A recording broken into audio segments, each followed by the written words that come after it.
لا إله إلا الله والله أكبر الله أكبر ولله الحمد الله أكبر الله أكبر الله أكبر لا أنت إله الرحيم إلا يا الله. الله، أنت السلام يا الله، أنت العزيز يا الله، أنت القدوس يا الله، أنت الجبار يا الله. نحمده ونصلي على رسوله الكريم أما بعد فأعوذ بالله من الشيطان الرجيم بسم الله الرحمن الرحيم رب اشرح لي صدري ويسر لي أمري واحلل عقدة من لساني يفقه قولي. آج ہم انشاءاللہ اللہ سبحانہ وتعالیٰ کے نام الہادی پر بات کریں گے. الہادی ہدایت دینے والا، رہنمائی کرنے والا. حقیقت یہ ہے کہ اس پوری کائنات کا خالق اللہ ہے اور اس میں پائی جانے والی ہر چیز کی رہنمائی اللہ تعالیٰ نے ہی کی ہے کہ وہ کس مقصد کے لیے پیدا کی گئی ہے. ہدایت کی دو بڑی قسمیں ہیں، ایک ہدایت عام اور ایک ہدایت خاص. ہدایت عام کا مطلب یہ ہے کہ دنیا میں جتنی بھی چیزیں ہیں، خواہ وہ انسان ہیں، حیوان ہیں، جمادات ہیں، نباتات ہیں، تمام کی تمام چیزیں، اور پھر وہ جو ہمیں نظر نہیں آتی، خواہ جنات ہیں یا فرشتے ہیں، ان سب کو اللہ سبحانہ تعالیٰ نے ہی پیدا کیا اور پھر انہیں بتایا کہ وہ کس کام کے لیے پیدا ہوئے ہیں. کسی چیز کو بھی نہیں چھوڑا. مثلا سورج اللہ سبحانہ تعالیٰ نے پیدا کیا اور اسے کس طرف کو چلنا ہے، کہاں سے طلوع ہونا ہے، کہاں غروب ہونا ہے، کب طلوع ہونا ہے، کب غروب ہونا ہے، ستارے ان کی رفتار کیا ہوگی، کس ڈائریکشن پہ چلیں گے، کتنی تیزی سے چلیں گے. پھر اسی طرح چاند کب نکلنا ہے، کب غروب ہونا ہے، اور اس کی مختلف اللہ تعالیٰ نے جو شکلیں بنائی اور اس کی منزلیں مقرر کی، یہ سب کچھ اللہ تعالیٰ ہی کی دی ہوئی رہنمائی کے تحت کام کر رہے ہیں. پھر زمینی مخلوق میں آپ دیکھیے کہ ہر چیز کو اللہ تعالیٰ نے ایک مخصوص ساخت کے ساتھ پیدا کیا اور پھر اس کی رہنمائی کی کہ اسے کرنا کیا ہے. آج تک انسان یہ نہیں جان سکا کہ زمین کے اوپر پائے جانے والے تمام کیڑے مکوڑوں کا اصل مقصد کیا ہے، وہ کیوں بنائے گئے ہیں. مسلسل تحقیقات جاری ہیں، غور و فکر کیا جا رہا ہے، لیکن اس کے باوجود انسان کا علم بہت ادھورا ہے. سمندر کے اندر پائی جانے والی بے شمار بے پناہ مخلوق جن سب کے بارے میں انسان جانتا تک نہیں ہے، تو بنانے والے نے ازل سے، اول روز سے، جب سے ان چیزوں کو بنایا ہے اس وقت سے انہیں ہر طرح کی رہنمائی دی جو بھی ان سے متعلق تھی. صرف یہ نہیں بتایا کہ انہیں کرنا کیا ہے، بلکہ یہ بھی کہ انہیں کھانا کیا ہے، انہیں رہنا کہاں ہے، انہیں اپنا گھونسلہ یا گھر کیسا بنانا ہے، اور پھر ہر جانور کو اس کا کس چیز سے اسے اپنا پیٹ بھرنا ہے. ہر پرندے کو اگر آپ دیکھیں تو مختلف طرح کی چیزیں چن رہا ہوتا ہے، اسی طرح مختلف جاندار مختلف چیزیں کھا رہے ہوتے ہیں. یہ سب رہنمائی اللہ سبحانہ تعالیٰ ہی کی دی ہوئی ہے. مکھی کو اڑنے کا طریقہ، مچھر کو اڑنے کا طریقہ بھی اللہ تعالیٰ نے سکھایا ہے. شہد کی مکھی کو کس طرح رس چوسنا ہے اور کس طرح اس سے شہد تیار کرنا اور کس پھول پر بیٹھنا ہے اور کس پر نہیں بیٹھنا، یہ ساری اللہ سبحانہ تعالیٰ ہی کی دی ہوئی رہنمائی ہے. اسی طرح اس ہدایت عام میں خود ہمارا اپنا جسم بھی ہے جس کی تخلیق اللہ تعالیٰ نے کی، اور پھر جسم کے ایک ایک عضو کو، ایک ایک ہمارے حصے کو، باڈی پارٹ کو یہ بتایا کہ وہ کیا کرے گا. دل کو کیسے کام کرنا ہے، انسان نے تو اپنے دل کو نہیں سکھایا کہ کیسے خون پمپ کرنا ہے. اسی طرح دماغ کو کس طرح سوچنا ہے، آنکھ کو کیسے دیکھنا ہے، کان کو کیسے سننا ہے، پاؤں کو کیسے چلنا ہے. یہ سب کچھ اللہ سبحانہ تعالیٰ ہی کی دی ہوئی ہدایت سے ہو رہا ہے. اگر انسان ان کے رول کو تبدیل بھی کرنا چاہے تو کر نہیں سکتا. مثلا اگر کوئی یہ چاہے کہ اس کی آنکھیں دیکھنے کے ساتھ ساتھ سننے کا کام بھی کرنا شروع کر دے تو انسان ان کے عمل کو نہیں بدل سکتا. تو یہ اصل میں اللہ تعالیٰ ہی ہے جس نے آتا کل شیء خلقہ، اس کو ایک ساخت دی، ثم ہدا، پھر اس کو ہدایت دی، اس کی رہنمائی کی. اور یہ ہدایت ہر ایک کے لیے ہے، چاہے کوئی فرما بردار ہے یا نافرمان ہے. لیکن حیرت کی بات یہ ہے کہ کائنات میں جتنی بھی چیزیں ہیں وہ ساری اللہ تعالیٰ ہی کی دی ہوئی ہدایت کے مطابق کام کر رہی ہیں. اسی وجہ سے ہم دیکھتے ہیں کہ کروڑوں اربوں خربوں کی تعداد میں ستارے اور سیارے ہیں آسمان پر، اور وہ پرسکون طریقے سے اپنی اپنی چال چل رہے ہیں، اپنے اپنے فلک میں تیر رہے ہیں، اور ان کے درمیان ٹکراؤ نہیں ہے. اسی لیے دنیا کا یہ نظام چل رہا ہے. اسی طرح باقی تمام مخلوقات کے اندر.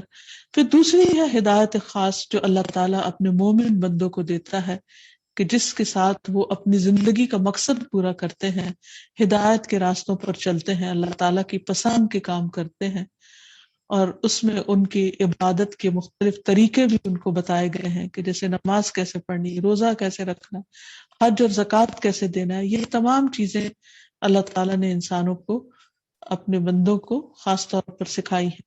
پھر یہ جو ہدایت ہے، ہدایت خاص، اس کے دو حصے ہیں.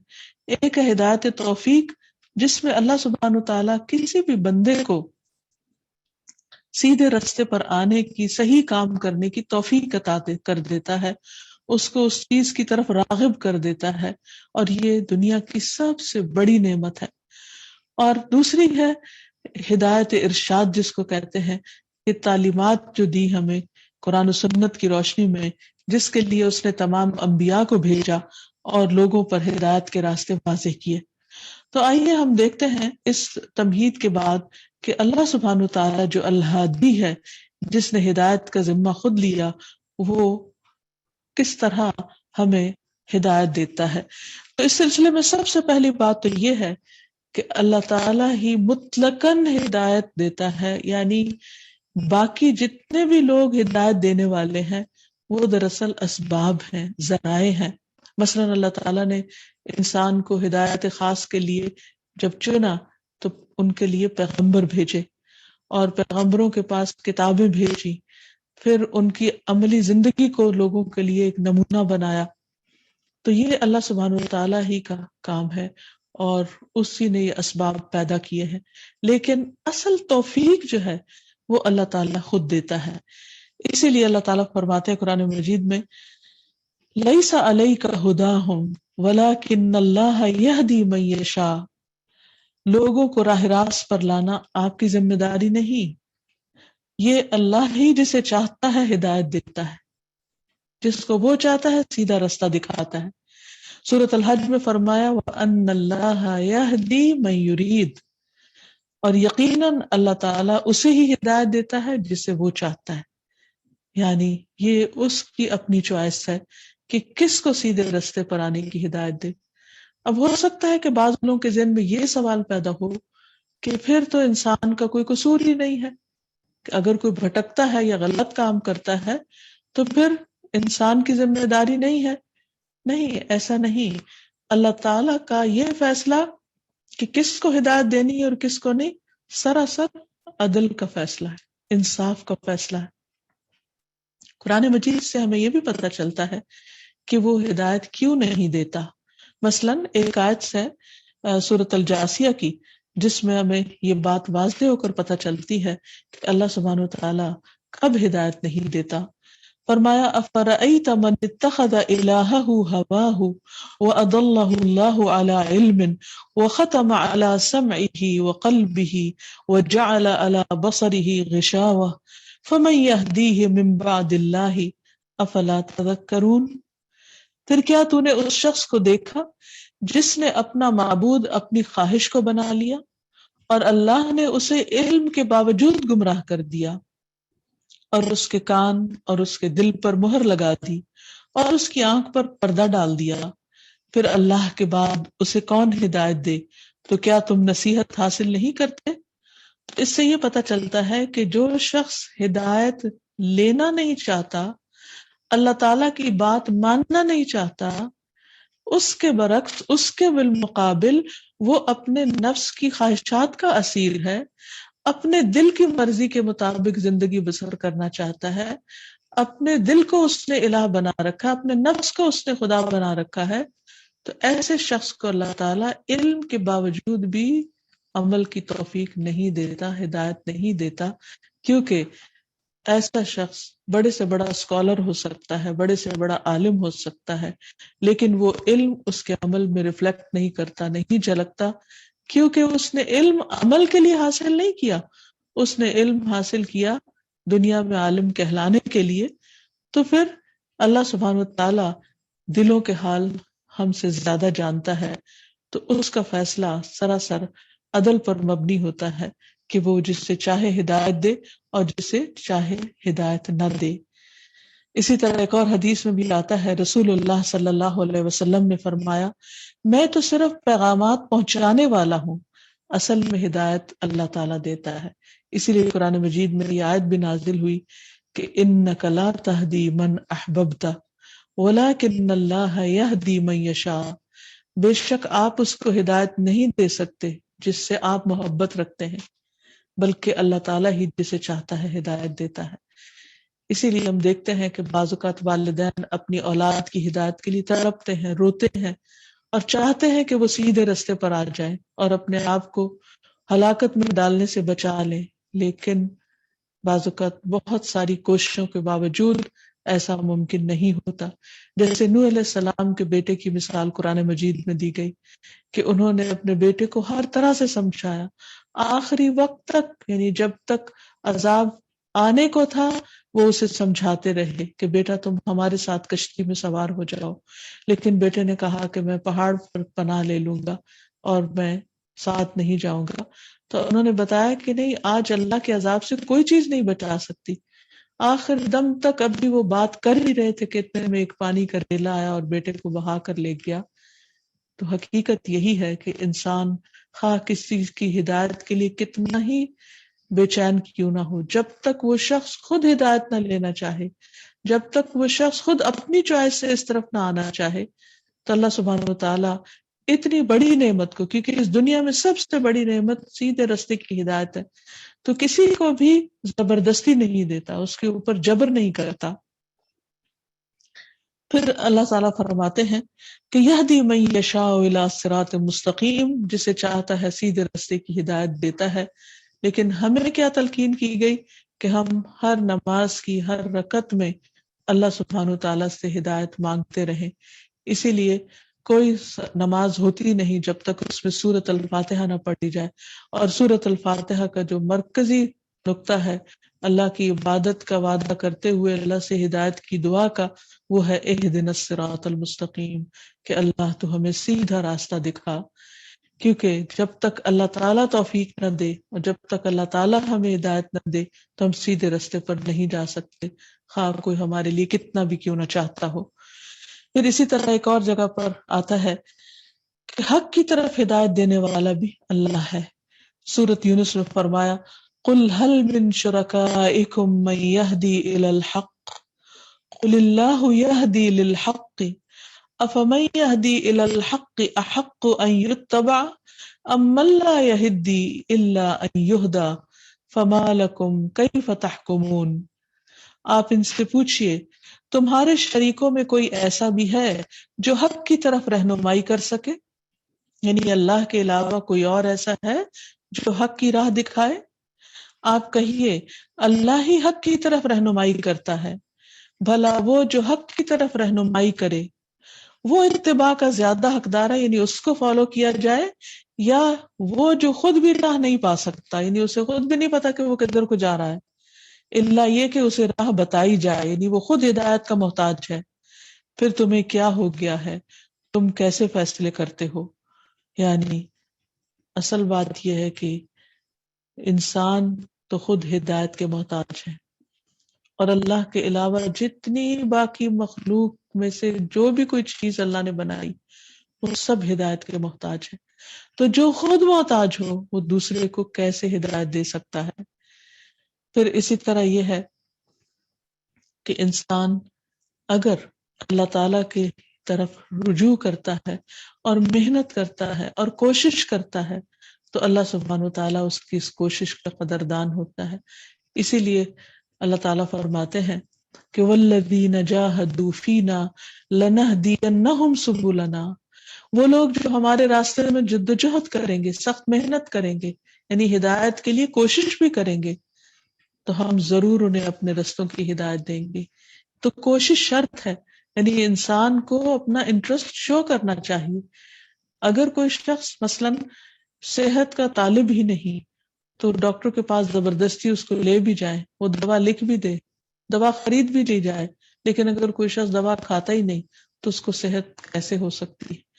تو کسی بھی چیز کے لیے ایک معمولی کھانا ہی کھانا ہو تو اس کے لیے بھی انسان کی ایفرٹ ضروری ہے. مثلا اگر کوئی پکا کر بھی آپ کے سامنے لا کر رکھ دے، لیکن جب تک آپ منہ کھولیں گے نہیں اور منہ میں لقمہ ڈالیں گے نہیں اور پھر چبائیں گے نہیں اور چبا کر اس کو آگے نگلیں گے نہیں تو آپ کے جسم کا حصہ وہ نہیں بن سکتا، آپ کی بھوک نہیں مٹ سکتی.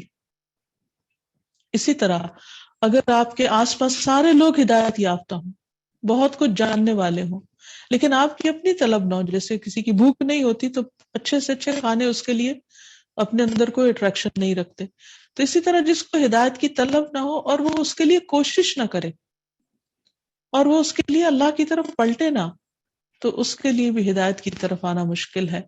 کیونکہ اللہ تعالیٰ فرماتے ہیں وَيَهْدِي إِلَيْهِ مَن يُنِيبُ، وہ اس کو ہدایت دیتا ہے جو اس کی طرف رجوع کرتا ہے، انابت اختیار کرتا ہے. اور پھر یہ بات بھی یاد رہے اس سلسلے میں کہ اصل ہدایت اللہ ہی کی ہدایت ہے. قرآن مجید میں بارہا یہ بات فرمائی گئی کہ قل ان الہدی ہدی اللہ، آپ کہہ دیجئے کہ ہدایت دراصل اللہ کی دی ہوئی ہدایت ہے. کیونکہ اس دنیا کے اندر اللہ تعالیٰ نے انسان کو عقل بھی دی اور پھر اس کے ساتھ اس کے لیے کئی آپشنز بھی رکھی. تو بعض اوقات انسان کے سامنے بہت سے راستے ہوتے ہیں، اس کا نفس کچھ چاہتا ہے، اس کی عقل کچھ کہتی ہے، لوگ اسے کچھ اور کہتے ہیں، شیطان کچھ اور طرح کے وسوسے ڈالتا ہے اور اللہ سبحانہ تعالیٰ کا راستہ کچھ اور ہے. ایسے میں پھر صحیح راستے کا انتخاب کرنا یہ بہت ضروری ہے تاکہ انسان صحیح منزل تک پہنچ سکے. یعنی ہدایت کا مطلب بھی یہی ہے کہ صحیح منزل تک یا منزل تک پہنچنے کے لیے کسی کی مہربانی کے ساتھ رہنمائی کرنا، اس کو وہ راہ دکھا دینا اور وہاں تک پہنچا دینا. تو اللہ سبحانہ و تعالیٰ نے جو راہ ہمیں اپنے پیغمبروں کے ذریعے دکھائی، ہمیں اس راہ کا انتخاب کرنا ہے اگر ہم واقعی ہدایت چاہتے ہیں. اللہ تعالیٰ تو ہادی ہے، وہ تو دینے کو تیار ہے، لیکن ہم کیا چاہتے ہیں اور اس میں سے ان ساری آپشنز میں سے کیا واقعی ہم اس چیز کو ہدایت سمجھتے ہیں جو اللہ کی طرف سے آئی ہے، یا اپنی خواہش نفس کو ہدایت سمجھتے ہیں، یا لوگوں کی باتوں یا عقل یا لاجک کو ہدایت سمجھتے ہیں کہ اس کے ذریعے کوئی بات ہمیں بتائی جائے. تو اس لیے ہمیں ہدایت کا جو معیار ہے اور جس کو اصل میں ہدایت کہا جائے گا اس کا جاننا بھی بے حد ضروری ہے. ایک اور جگہ پر بھی یہی بات فرمائی کہ قل اندعو من دون اللہ ما لا ينفعنا ولا يضرنا ونرد على اعقابنا بعد اذ هدانا الله كالذي استهوته الشياطين في الارض حيران له اصحاب يدعونه الى الهدى ائتنا قل ان هدى الله هو الهدى وامرنا لنسلم لرب العالمين. کہہ دیجئے کیا ہم اللہ کے سوا اس کو پکارے جو نہ ہمیں نفع دے اور نہ ہمیں نقصان دے؟ یعنی کیا ہم ان کو پکارے جن سے ہمیں کوئی فائدہ نقصان نہیں، اور ہم اپنی ایڑیوں پر پھیر دیے جائیں گے اس کے بعد کہ اللہ نے ہمیں ہدایت دی؟ یعنی اگر اللہ کو چھوڑ کر ہم کسی اور کا رستہ اختیار کریں گے تو بھٹک جائیں گے، اس شخص کی طرح جسے شیطانوں نے زمین میں بہکا دیا، اس حال میں کہ حیران ہے کہ اس کو پتہ نہیں چل رہا کہ وہ کدھر کو جا رہا ہے، کنفیوزڈ ہے. اسی کے کچھ ساتھی ہیں جو اسے سیدھے راستے کی طرف بلا رہے ہیں کہ ہمارے پاس چلا. کہہ دو اصل ہدایت تو اللہ کی ہدایت ہے اور ہمیں حکم دیا گیا ہے کہ ہم جہانوں کے رب کے فرما بردار بن جائیں. یعنی انسان کا اپنے آپ کو ہدایت پر سمجھ لینا کافی نہیں. ہر انسان یہ سمجھتا ہے کہ جو کچھ وہ کر رہا ہے وہ ٹھیک ہے. بعض اوقات چور اور ڈاکو بھی اپنے غلط کام کو جسٹیفائی کر رہے ہوتے ہیں. ایک قاتل بھی بعض اوقات یہ کہتے ہیں کہ میں نے اگر کسی کو قتل کیا ہے تو اس کی یہ اور یہ وجہ ہے، اور اس کے نزدیک وہ وجہ درست ہوتی، حالانکہ حقیقت میں وجہ درست نہیں ہوتی، لیکن وہ اپنے خیال میں یا اپنے ذوق میں اس کو درست سمجھ رہا ہوتا ہے۔ اسی طرح بعض لوگ نماز نہیں پڑھتے اور وہ اپنے آپ کو بالکل جسٹیفائی کرتے ہیں اور درست سمجھتے ہیں، وہ کہتے ہیں ہاں ہم نے دیکھا ہے نماز پڑھنے والے کیا کرتے۔ ٹھیک ہے، جو نماز پڑھنے والے غلط کام کرتے ہیں وہ غلط کرتے ہیں، لیکن وہ ان کا ایکشن ہے، اس میں نماز کا تو قصور نہیں، کیونکہ جو حقیقی نماز ہے وہ تو انسان کو برائیوں سے روکتی ہے۔ تو اگر کسی کی نماز اس سے برائی سے نہیں روک رہی تو ہو سکتا ہے اس کی نماز پڑھنے میں ہی کوئی خلل ہو، اس کا طریقہ درست نہ ہو یا نیت درست نہ ہو یا کوئی اور وجہ ہو، تو اللہ ہی بہتر جانتا ہے۔ تو کہنے کا مطلب یہ ہے کہ دنیا میں ہر شخص اپنے آپ کو درست سمجھتا ہے کہ آئی ایم رائٹ، بعض اوقات وہ زبان سے اظہار کرتا ہے اور بعض اوقات نہیں کرتا۔ تو یہ جو سیلف رائٹیسنس کا احساس ہوتا ہے انسان کو، یہ احساس نہیں ہونا چاہیے۔ ہمیشہ انسان کو اپنے آپ کو پرکھتے رہنا چاہیے کہ کیا میں وہ کام اسی طرح کر رہا ہوں جس طرح اللہ تعالیٰ نے کرنے کا حکم دیا، کیونکہ ہدایت کا معیار تو وہاں سے دے دیا گیا، ہدایت کا معیار ہمارے اندر نہیں رکھ دیا گیا کہ ہم فیصلہ کریں گے کیا صحیح ہے اور کیا غلط ہے، یا لوگ فیصلہ کریں گے۔ پوری دنیا کے لوگ بھی اگر کسی ایک بات پر متفق ہو جائیں کہ یہ ٹھیک ہے، لیکن اس کے مقابلے میں اللہ سبحانہ و تعالیٰ کی بات دوسری طرف، وہ دراصل ٹھیک ہے، چاہے وہ ایک بات ہو۔ ایک اکیلا اللہ ہدایت دینے کے لیے کافی ہے۔ تو اس لیے ہمیشہ یہ یاد رہے کہ ہدایت دراصل اللہ ہی کی دی ہوئی ہدایت ہے، اور درست راستہ وہی ہے جس سے اللہ سبحانہ وتعالیٰ درست قرار دے۔ اگر کسی اور راستے کو انسان درست سمجھ کر اس پر چل رہا ہے تو وہ اسے صحیح منزل تک پہنچانے والا نہیں ہے۔ اسی لیے قرآن مجید کی طرف رجوع کرنا اور اللہ تعالیٰ سے یہ پوچھنا کہ مجھے کیا کرنا چاہیے، یہ نہایت ضروری ہے۔ اسی طرح ایک حدیث سے بھی ہمیں یہ پتہ چلتا ہے کہ اللہ تعالیٰ واضح طور پر فرماتے ہیں کہ میں ہی ہدایت دیتا ہوں۔ حدیث قدسی کے الفاظ ہیں، یا عبادی کلکم ضال الا من ہدیتہ فاستہدونی اہدکم، اے میرے بندو تم سب گمراہ ہو سوائے اس کے جسے میں ہدایت دوں، بس تم مجھی سے ہدایت مانگو میں تمہیں ہدایت دوں گا۔ اور پھر باقی جو بھی ہدایت دینے والا ہے وہ دراصل اللہ سبحانہ وتعالیٰ کی طرف سے ایک ذریعہ ہے، جیسے کہ انبیاء، خود انبیاء کو بھی ہدایت اللہ سبحانہ وتعالیٰ نے ہی دی۔ جیسے ابراہیم علیہ السلام، وہ خود کہتے ہیں الذی خلقنی فہو یہدینی، کہ وہ جس نے مجھے پیدا کیا پھر وہی مجھے راستہ دکھاتا ہے۔ اپنی قوم سے جب وہ بیزار ہوئے تو اللہ کی طرف رجوع کیا، کہا وقال انی ذاہب الی ربی سیہدینی، کہ بے شک میں اپنے رب کی طرف جانے والا ہوں، یہ اس کی طرف رجوع کرنے والا ہوں، وہ مجھے ضرور راستہ دکھائے گا۔ ایک اور جگہ پر کہا الا الذی فطرنی فانہ سیہدینی، مگر وہ جس نے مجھے پیدا کیا ان قریب وہی مجھے راہ دکھائے گا، یعنی اصل ہدایت اس کے پاس ہے۔ اسی طرح موسیٰ علیہ السلام وہ بھی یہی سمجھتے تھے کہ اللہ تعالیٰ ہی ہدایت دینے والا ہے۔ کہا فرمایا قال کلا ان معی ربی سیہدینی، ہرگز نہیں، بے شک میرا رب میرے ساتھ ہے، ان قریب وہ مجھے ہدایت دے گا، وہ میری رہنمائی کرے گا کہ مجھے کیا کرنا چاہیے۔ اور تمام پیغمبروں نے یہی سمجھا کہ ہدایت دینے کے لیے اللہ کافی ہے۔ وَكَفَى بِرَبِّكَ هَادِيًا وَنَصِيرًا، اور آپ کا پروردگار رہنمائی کرنے اور مدد دینے کو کافی ہے، کیونکہ وہی دلوں میں ڈالتا ہے، وہی اسباب فراہم کرتا ہے، صرف اس کی طرف رجوع کرنے کی ضرورت ہے۔ اسی نے رسولوں کو بھیجا تاکہ لوگوں کو ہدایت کے راستہ دکھائے۔ نبی صلی اللہ علیہ وسلم کی آمد کے مقاصد میں سے بتایا گیا هو الذی ارسل رسولہ بالہدی ودین الحق لیظہرہ علی الدین کلہ ولو کرہ المشرکون، وہی ہے جس نے اپنے رسول کو ہدایت اور دین حق کے ساتھ بھیجا تاکہ اسے تمام دینوں پر غالب کر دے اگرچہ مشرک لوگ ناپسند کریں۔ یعنی اللہ تعالیٰ نے نبی صلی اللہ علیہ وسلم کو دین کامل کے ساتھ بھیجا، دین ہدایت کے ساتھ بھیجا، تاکہ وہ لوگوں کو حق اور باطل کا فرق اچھی طرح سمجھا دے۔ اور نہ صرف یہ کہ نبی صلی اللہ علیہ وسلم کو بھیجا گیا بلکہ ہر قوم کے پاس ہدایت دینے والے بھیجے گئے، جیسے قرآن مجید میں آتا ہے وَلِكُلِّ قَوْمٍ ہاد، کہ ہر قوم کا کوئی نہ کوئی ہادی ہے۔ اللہ نے ہمیشہ ان کے لیے اسباب پیدا کیے اور ہدایت دینے والے ان کے پاس بھیجے۔ اور پھر یہ ہے کہ پیغمبروں کے بعد جو پیغمبروں کے فالوورز ہوتے ہیں، اللہ سبحانہ وتعالیٰ ان کے ذریعے بھی لوگوں کو ہدایت عطا کرتا ہے۔ حضرت علی رضی اللہ تعالیٰ عنہ کو نبی صلی اللہ علیہ وسلم نے جب خیبر کے لیے بھیجا اور جھنڈا آپ کے ہاتھ میں دیا تو آپ نے فرمایا کہ اے علی، تمہارے ذریعے ایک شخص کا ہدایت پا جانا سرخ قیمتی اونٹوں سے زیادہ بہتر ہے۔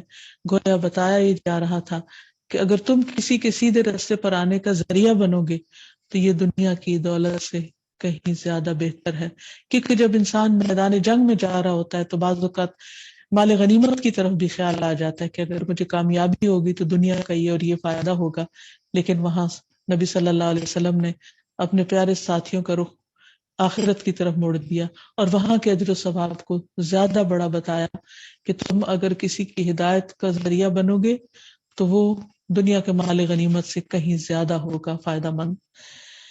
پھر اسی طرح اللہ تعالیٰ نے ہدایت کے لیے کتابیں بھیجی۔ قرآن مجید میں آتا ہے طاسین تلک آیات القرآن و کتاب مبین ہدی و بشری للمؤمنین۔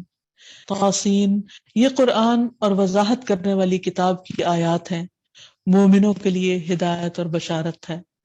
قرآن مجید کھلتے ہی جو سورۃ البقرہ کی پہلی آیات میں اس میں بھی کتاب کے بھیجے جانے کا یہی مقصد بتایا گیا، ذالک الکتاب لا ریب فیہ ھدی للمتقین، یہ کتاب جس کے آنے میں کوئی شک نہیں کہ اللہ کی طرف سے آئی ہے، وہ متقی لوگوں کو ہدایت دیتی ہے۔ ایک اور جگہ پر فرمایا ھدی للناس، لوگوں کی ہدایت کا ذریعہ ہے۔ فرمایا شہر رمضان الذی انزل فیہ القرآن ھدی للناس وبینات من الھدی والفرقان۔ رمضان کا مہینہ وہ ہے جس میں قرآن اتارا گیا جو لوگوں کے لیے سراسر ہدایت ہے اور ہدایت کی اور حق و باطل میں فرق کرنے کی واضح دلیلیں ہیں، یعنی قرآن ذریعہ ہدایت ہے۔ پھر اسی طرح جنات نے جب نبی صلی اللہ علیہ وسلم سے قرآن مجید سنا تھا تو سنتے ہی انہوں نے اندازہ کر لیا کہ یہ کتاب حق کی طرف ہدایت دینے والی ہے۔ سورۃ الاحقاف میں آتا ہے قالوا یا قومنا انا سمعنا کتابا انزل من بعد موسیٰ مصدقا لما بین یدیہ یہدی الی الحق و الی طریق مستقیم۔ کہنے لگے اے ہماری قوم، ہم نے ایسی کتاب سنی ہے جو موسیٰ کے بعد نازل ہوئی ہے، وہ اپنے سے پہلے کتابوں کی تصدیق کرتی ہے، حق کی طرف اور سیدھی راہ کی طرف رہنمائی کرتی ہے۔ تو گویا قرآن مجید ہدایت کا سرچشمہ ہے۔ رسول اللہ صلی اللہ علیہ وسلم نے فرمایا آگاہ رہو اے لوگو، میں ایک انسان ہی ہوں، قریب ہے کہ میرے رب کا بھیجا ہوا میرے پاس آئے تو میں اسے قبول کر لوں، اور میں تم میں دو بھاری چیزیں چھوڑ کر جا رہا ہوں، ان میں سے پہلی اللہ کی کتاب ہے جس میں ہدایت اور نور ہے، تو تم اللہ کی اس کتاب کو پکڑے رکھو اور اس کے ساتھ مضبوطی سے جڑے رہو۔ اور آپ نے اللہ کی کتاب پر بہت زور دیا اور اس کی خوب رغبت دلائی، یعنی لوگوں کو شوق دلایا کہ وہ اللہ کی کتاب کے ذریعے ہدایت حاصل کریں۔ پھر اسی طرح اللہ کا گھر خانہ کعبہ وہ بھی لوگوں کی ہدایت کا ذریعہ ہے، اور عام طور پر دیکھنے آیا ہے کہ جو لوگ حج یا عمرے کے لیے جاتے ہیں ان کے دل کی دنیا بدل جاتی ہے۔ فرمایا ان اول بیت وضع للناس للذی ببکۃ مبارکا وہدی للعالمین، بلا شبہ سب سے پہلا گھر جو لوگوں کے لیے تعمیر کیا گیا وہ وہی ہے جو مکہ میں واقع ہے، اس گھر کو برکت دی گئی تمام جہانوں والوں کے لیے اور تمام جہان والوں کے لیے مرکز ہدایت بنایا گیا۔ تو یہ ایک حقیقت ہے کہ اللہ سبحانہ وتعالی اپنے بندوں کو ہدایت دیتا ہے، لیکن کن کو جو ہدایت چاہتے ہوں اس کے لیے اسباب تو موجود ہیں، اللہ کا گھر موجود ہے، انسان وہاں جا کر دعائیں کر سکتا ہے، اللہ کی کتاب موجود ہے، دن رات اس کو پڑھ کر ہدایت لے سکتا ہے، ہدایت دینے والے لوگ موجود ہیں، انبیاء کی سیرتیں موجود ہیں، نبی صلی اللہ علیہ وسلم کی سنت محفوظ ہے۔ تو جو ہدایت لینا چاہے اس کے لیے وسائل کی کمی نہیں، صرف ضرورت ہے کوشش کی، محنت کی، کیونکہ اللہ تعالیٰ ان لوگوں کو ہدایت دیتا ہے جو ایمان لاتے ہیں، جو اللہ تعالیٰ پر یقین رکھتے ہیں اور ہدایت لینا چاہتے ہیں.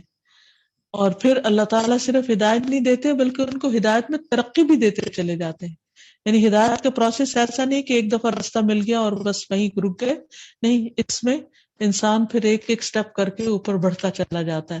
اللہ تعالیٰ فرماتے ہیں والذین اہتدوا زادہم ھدی وآتاہم تقواہم، جن لوگوں نے ہدایت پائی ہے اللہ ان کو اور زیادہ ہدایت دیتا ہے، یعنی ان کو ہدایت میں بڑھاتا چلا جاتا ہے کیونکہ انہیں ہدایت سے محبت ہے، اور ان کو ان کا تقوی بھی عطا کرتا ہے.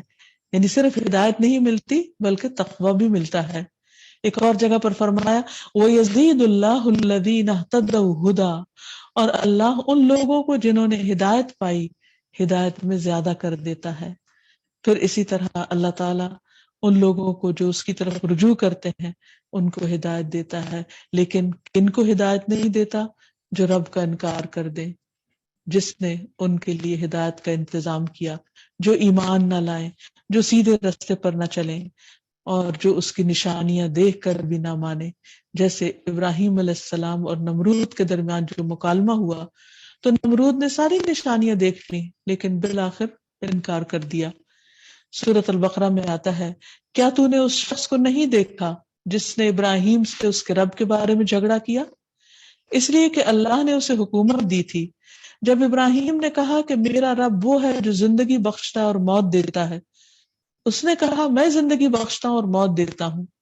ابراہیم نے کہا پھر اللہ تو سورج کو مشرق سے لاتا ہے، پس تو اسے مغرب سے لے آ. تو وہ جس نے کفر کیا تھا حیرت میں پڑ گیا، حیرت زدہ رہ گیا، اور اللہ ظالم لوگوں کو ہدایت نہیں دیتا. یعنی اسے بات سمجھ آ گئی تھی لیکن ضد اور تکبر نے اس کو روک دیا، اور لاجواب ہونے کے باوجود بھی اس نے بات نہیں مانی. اسی طرح جو کفر کرے یعنی انکار کر دے، ہدایت نہ لینا چاہے، اس کو بھی ہدایت نہیں ملتی. فرمایا واللہ لا یہدی القوم الکافرین، اللہ کافر قوم کو ہدایت نہیں دیتا. پھر اسی طرح جو شخص ایمان لا کر پھر کفر اختیار کرے اور اس کو ایک کھیل بنا لے، اللہ تعالیٰ اس کو بھی ہدایت نہیں دیتا.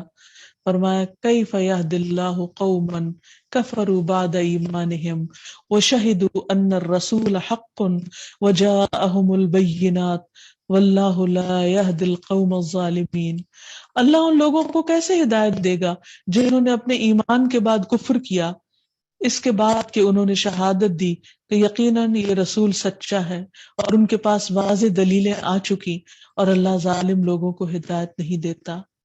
پھر اسی طرح وہ لوگ جو ہدایت کی کتاب رکھنے کے باوجود اس کی طرف رجوع نہیں کرتے، ان کو بھی ہدایت نہیں دیتا، جیسے بنی اسرائیل کے ساتھ ہوا. فرمایا مثل الذین حملوا التوراۃ ثم لم يحملوها كمثل الحمار يحمل اسفارا، کہ ان لوگوں کی مثال جنہیں تورات کا حامل بنایا گیا، یعنی انہیں کتاب دی گئی، تختیوں پر لکھ کر دی گئی، پھر انہوں نے یہ بوجھ نہ اٹھایا، یعنی اس کو پڑھ کے نہ دیا، سمجھ کے نہ دیا، اس میں غور و فکر نہیں کیا. ان کی مثال اس گدھے کی سی ہے جو کتابیں اٹھائے ہوئے ہو. اور اس سے بھی بری مثال ان لوگوں کی ہے جنہوں نے اللہ کی آیات کو جھٹلا دیا، اور اللہ ظالم لوگوں کو ہدایت نہیں دیتا. اسی طرح جو ٹیڑھا ہو جائے اور ہدایت لینا نہ چاہے، اکڑے بگڑے، اللہ تعالیٰ اس کو بھی ہدایت نہیں دیتا. فرمایا فلما زاغوا ازاغ اللہ قلوبہم واللہ لا یہدی القوم الفاسقین. پھر جب انہوں نے کجروی اختیار کی تو اللہ تعالیٰ نے ان کے دل ٹیڑھے کر دیے، اور ٹیڑھے دلوں میں ہدایت کہاں سے آئے؟ اور اللہ نافرمان لوگوں کو ہدایت نہیں دیتا. اسی طرح جو لوگ اندھا بن کے رہنا چاہیں، روشنی پسند ہی نہ کرے، اندھیروں میں ہی جینا چاہے، اللہ تعالیٰ ان کو بھی ہدایت نہیں دیتا. قوم سمود کے بارے میں فرمایا وَأَمَّا ثَمُودُ فَهَدَيْنَاهُمْ فَاسْتَحَبُّوا الْعَمَى عَلَى الْهُدَى. سمود کو ہم نے ہدایت دی تھی لیکن انہوں نے اندھا رہنے کو، گمراہی کو پسند کیا ہدایت کے مقابلے میں. ان کی چوائس ہی نہیں تھی ہدایت، انہوں نے گمراہی کو چوز کیا تو اللہ نے ان کو اسی طرف ڈال دیا. پھر اسی طرح اللہ تعالیٰ حد سے بڑھنے والے جھوٹے انسان کو بھی ہدایت نہیں دیتا. ان اللہ لا یہدی من هو مسرف کذاب. پھر ناشکر انسان کو ہدایت نہیں دیتا. ان اللہ لا یہدی من هو کاذب کفار، بے شک اللہ اس کو ہدایت نہیں دیتا جو جھوٹا ہو، سخت ناشکرا ہو. پھر اسی طرح آخرت کے مقابلے میں جو دنیا کی زندگی کو ترجیح دے اس کو بھی ہدایت نہیں ملتی، کیونکہ اس کا مرکز اور فوکس اور گول ہی کچھ اور ہے. ذالک بانہ مستحب الحیات الدنیا علی الآخرہ وان اللہ لا یہدی القوم الکافرین. یہ اس لیے کہ بے شک انہوں نے دنیا کی زندگی کو آخرت کے مقابلے میں محبوب رکھا، اس لیے کہ بے شک اللہ کافر لوگوں کو ہدایت نہیں دیتا. اسی طرح جو لوگ حق کے معاملے میں جھگڑا کریں ان کو بھی اللہ ہدایت نہیں دیتا. تو اللہ سبحانہ تعالیٰ تو الہادی ہے، لیکن ہمارا فرض بنتا ہے کہ ہم اپنے اندر وہ صفات پیدا کریں کہ جن سے اللہ تعالیٰ ہدایت دیتا ہے. اللہ تعالیٰ فرماتے ہیں وَمَن يُؤْمِن بِاللَّهِ يَهْدِ قَلْبَهُ، جو اللہ پر ایمان لائے گا اللہ تعالیٰ اس کو ہدایت عطا کرے گا. پھر اسی طرح ایمان کی تکمیل والے کام کرنا ضروری ہے تاکہ اللہ تعالیٰ ہدایت دیتا رہے. مثلا اللہ تعالیٰ کی وحی پر یقین رکھنا، اللہ تعالیٰ نے جن چیزوں پر ایمان لانے کو کہا ہے ان چیزوں پر ایمان لانا، پھر اللہ اور اس کے رسول صلی اللہ علیہ وسلم سے ہر چیز سے بڑھ کر محبت کرنا. نبی صلی اللہ علیہ وسلم نے فرمایا تم میں سے کوئی اس وقت تک مومن نہیں ہو سکتا جب تک اس سے اللہ اور اس کے رسول دوسروں سے سب سے زیادہ محبوب نہ ہو، یہاں تک کہ آگ میں پھینکا جانا اسے زیادہ پسند ہو اس سے کہ وہ کفر میں لوٹ کر جائے، اس کے بعد کہ جب اللہ نے اس کو اس سے نجات دے دی. پھر اسی طرح ایک اور روایت میں آتا ہے نبی صلی اللہ علیہ وسلم نے فرمایا تم میں سے کوئی شخص اس وقت تک مومن نہیں ہو سکتا جب تک میں اس کو اس کے والد اور اس کے اولاد اور تمام انسانوں سے زیادہ محبوب نہ ہو جاؤں. پھر اسی طرح فرائض کی ادائیگی، اللہ کی حدود کی پابندی، سنتوں کی پابندی، یہ چیزیں بھی انسان کو ہدایت میں ترقی عطا کرتی ہیں. پھر یہ کہ خالصتاً اللہ کی رضا کے لیے کام کرنا. رسول اللہ صلی اللہ علیہ وسلم نے فرمایا جو اللہ کی رضا کے لیے کچھ دے، اللہ کی رضا کے لیے روکے، اللہ کے لیے محبت کرے، اللہ کے لیے نفرت کرے، اللہ کی رضا کے لیے نکاح کرے، اس نے اپنا ایمان مکمل کر لیا. پھر اسی طرح اللہ تعالیٰ کی خاطر ایک دوسرے سے محبت کرنا، یہ بھی ایمان کی تکمیل کرنے والی چیز ہے جس کا صلہ آخرت میں بہت بڑا ہے. پھر عمدہ اخلاق اپنانا. رسول اللہ صلی اللہ علیہ وسلم نے فرمایا تمام مومنوں میں سب سے زیادہ کامل ایمان والے وہ ہیں جن کے اخلاق اچھے ہوں، یعنی اللہ تعالیٰ کے ہاں پسندیدہ اور محبوب لوگ وہ ہیں جو اچھے اخلاق والے ہیں. پھر لوگوں کے لیے وہی پسند کرنا جو اپنے لیے پسند کرتے ہیں، اس سے ایمان کی تکمیل ہوتی ہے. پھر پڑوسی کی عزت کرنا، اسے دکھ تکلیف نہ دینا، مہمان کی عزت کرنا اور دوسروں کے ساتھ بھلائی کا سلوک کرنا. اور اس کے برعکس ان کاموں سے بچنے کی ضرورت ہے جو دلوں کو ٹیڑھا کرنے والے ہیں، جو انسان کو ہدایت کی طرف سے ہدایت سے دور لے جانے والے ہیں، اور اس میں ایمان کے بعد کفر اختیار کرنا. پھر اللہ سے زیادہ دوسرے لوگوں کا خوف ہونا، یہ چیز بھی انسان کو ہدایت سے دور کر دیتی، کیونکہ انسان جس سے ڈرتا ہے پھر اسی کے راستے پر چل پڑتا ہے، اس کو راضی کرنے کی کوشش کرتا ہے. پھر اسی طرح فرائض سے غفلت برتنے سے بھی انسانوں کے دلوں پر سیاہ نقطہ لگ جاتا ہے اور ہدایت کے راستے مفقود ہوتے چلے جاتے ہیں، جیسے فرض نماز چھوڑ دینا یا جمعہ چھوڑ دینا. عبداللہ بن عمر بیان کرتے ہیں کہ انہوں نے رسول اللہ صلی اللہ علیہ وسلم کو منبر کی سیڑھیوں پر فرماتے ہوئے سنا لوگ جمعہ کی نماز چھوڑنے سے باز آ جائیں ورنہ اللہ تعالیٰ ان کے دلوں پر مہر لگا دے گا، پھر وہ غافلوں میں سے ہو جائیں گے.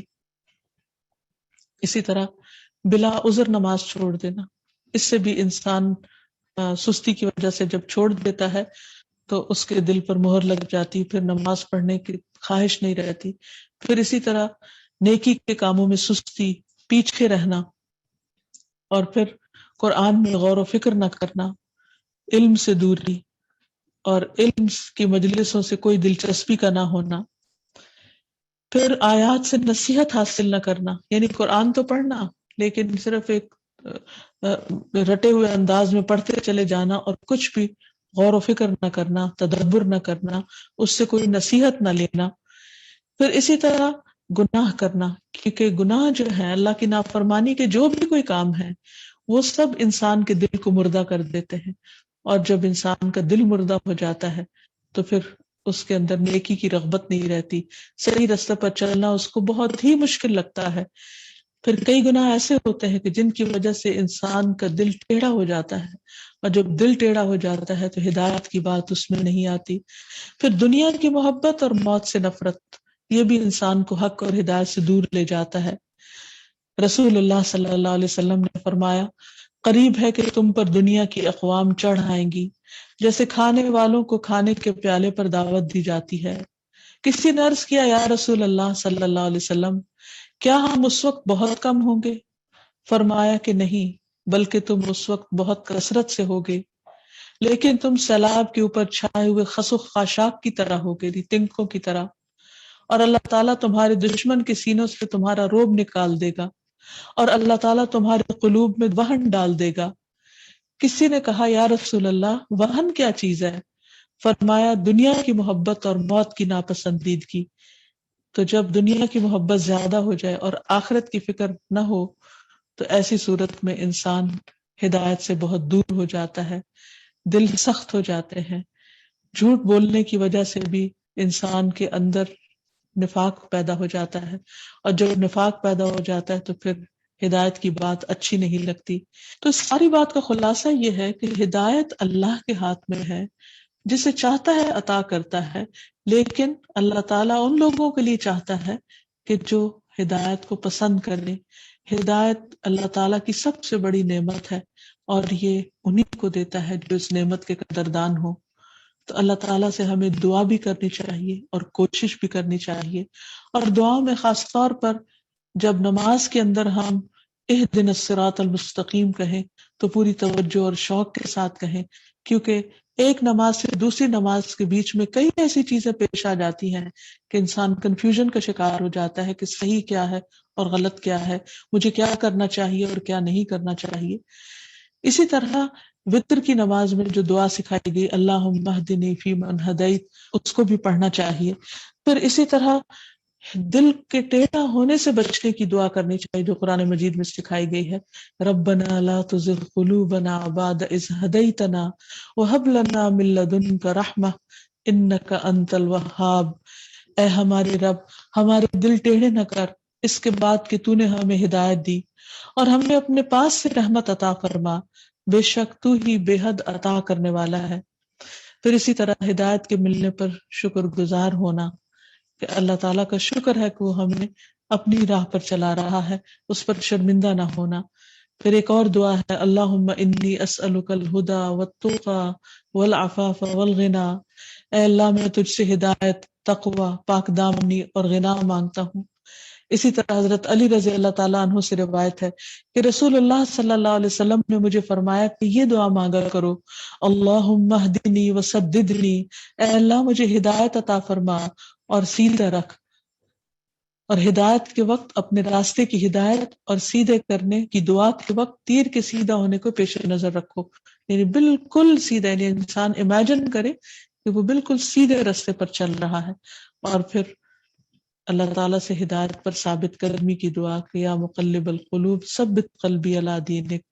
اسی طرح دوسروں کی ہدایت کی دعا کرنا، جیسے نبی صلی اللہ علیہ وسلم نے حضرت ابو ہریرہ کی والدہ کے لیے ہدایت کی دعا کی. جابر رضی اللہ عنہ سے مروی ہے کہ نبی صلی اللہ علیہ وسلم نے قبیلہ ثقیف کے لیے دعا فرمائی، اللہم اہد ثقیفہ، اے اللہ قبیلہ ثقیف کو ہدایت عطا فرما. اسی طرح نبی صلی اللہ علیہ وسلم نے معاویہ رضی اللہ عنہ کے بارے میں فرمایا، اللہم اجعلہ ہادیا مہدیا وہدہ وہد بہ، اے اللہ اس کو ہادی اور ہدایت یافتہ بنا دے اور اس کو ہدایت دے اور اس کے ذریعے دوسروں کی رہنمائی فرما. وآخر دعوانا ان الحمد للہ رب العالمین. أنت القاهر يا الله، أنت الحسيب يا الله، أنت الشافي يا الله، أنت المبين يا الله، أنت الوكيل يا الله، أنت القيوم يا الله، أنت المتين يا الله، أنت السبوح يا الله. لا إله إلا الله محمد رسول الله، لا إله إلا الله محمد رسول الله. أنت الرحمن يا الله، أنت الرحيم يا الله، أنت السلام يا الله، أنت العزيز يا الله. بسم اللہ الرحمن الرحیم. اللہ سبحانہ تعالیٰ کے نام الہادی پر بات کریں گے. الہادی ہدایت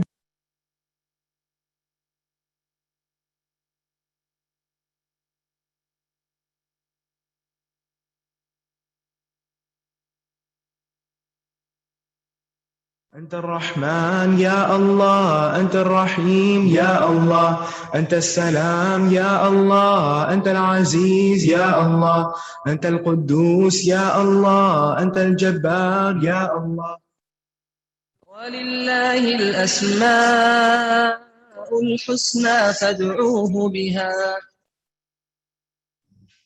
نحمده ونصلي على رسوله الكريم. اما بعد فاعوذ باللہ من الشیطان الرجیم. بسم اللہ الرحمن الرحیم.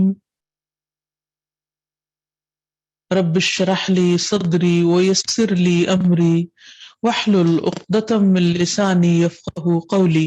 آج ہم انشاءاللہ اللہ سبحانہ وتعالیٰ کے نام النور پر بات کریں گے.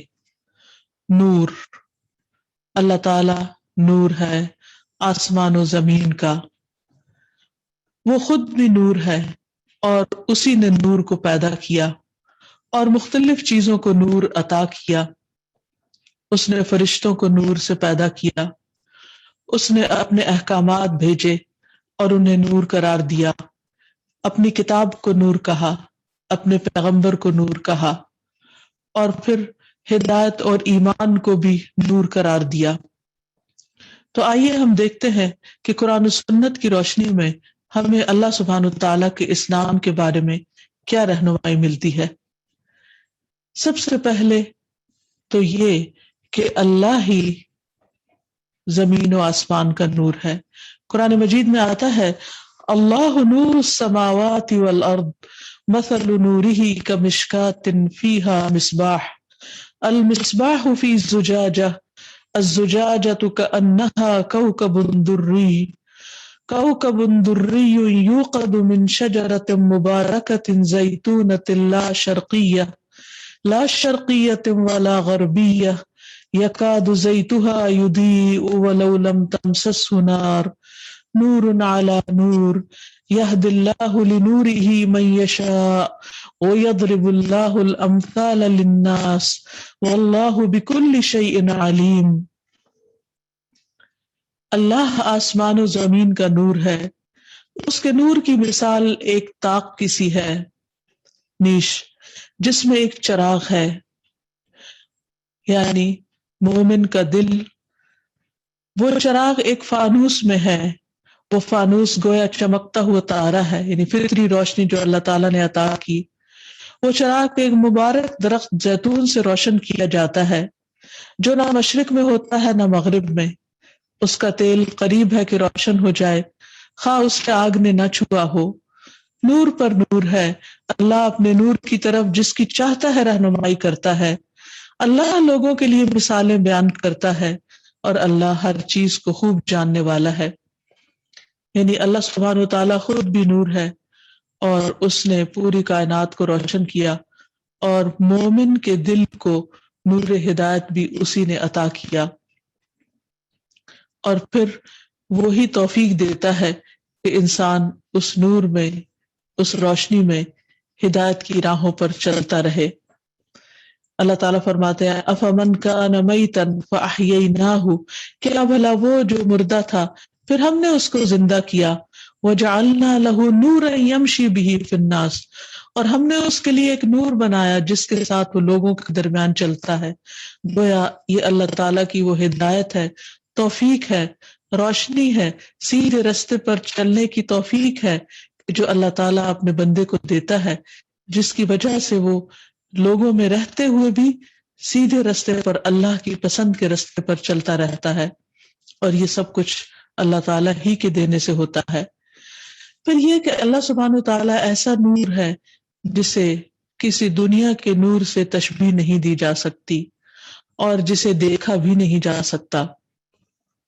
اس بارے میں روایت میں آتا ہے عبداللہ بن شقیق کہتے ہیں کہ ایک مرتبہ میں نے ابو ذر سے عرض کیا کاش میں نے نبی صلی اللہ علیہ وسلم کو دیکھا ہوتا تو میں ان سے ایک سوال ہی پوچھ لیتا. انہوں نے فرمایا تم ان سے کیا سوال پوچھتے؟ انہوں نے کہا میں یہ سوال پوچھتا کہ کیا آپ نے اپنے رب عز و جل کو دیکھا ہے؟ ابو ذر نے کہا یہ سوال تو میں آپ سے پوچھ چکا ہوں، جس کے جواب میں انہوں نے فرمایا تھا کہ وہ نور ہے، میں اسے کہاں دیکھ سکتا ہوں؟ یعنی اللہ سبحانہ تعالی نور ہے، اور وہ نور دنیا کے کسی نور کی طرح نہیں کہ انسان کی آنکھ اس کا ادراک کر سکے۔ پھر اللہ تعالیٰ نے خود ہی ہمیں یہ بتایا کہ اس کا حجاب بھی نور ہے، یعنی اس کا پردہ بھی نور کا ہے، اگر وہ اسے کھول دے تو اس کے چہرے کی شعاعیں جہاں تک اس کی نگاہیں پہنچتی ہیں تمام مخلوق کو جلا ڈالیں، یعنی کوئی اس کی طرف دیکھنے کی تاب نہیں رکھتا اور نہ اس نور کو برداشت کر سکتا ہے۔ پھر یہ بھی یاد رہے کہ اللہ تعالیٰ کا نور بجھایا نہیں جا سکتا۔ فرمایا یریدون ان یطفئوا نور اللہ بافواہہم ویأبی اللہ الا ان یتم نورہ ولو کرہ الکافرون۔ وہ چاہتے ہیں کہ اللہ کے نور کو اپنی پھونکوں سے بجھا دیں، لیکن اللہ کو یہ بات منظور نہیں، وہ اپنے نور کو پورا کر کے رہے گا، خواہ یہ بات کافروں کو کتنی ہی بری لگے۔ یعنی اللہ سبحانہ وتعالی ہدایت کی جو روشنی عام کرنا چاہتا ہے اسے کوئی بھی بجھا نہیں سکتا، ختم نہیں کر سکتا۔ پھر اسی طرح یہ ہے کہ وہ اپنا نور مکمل کرنے والا ہے۔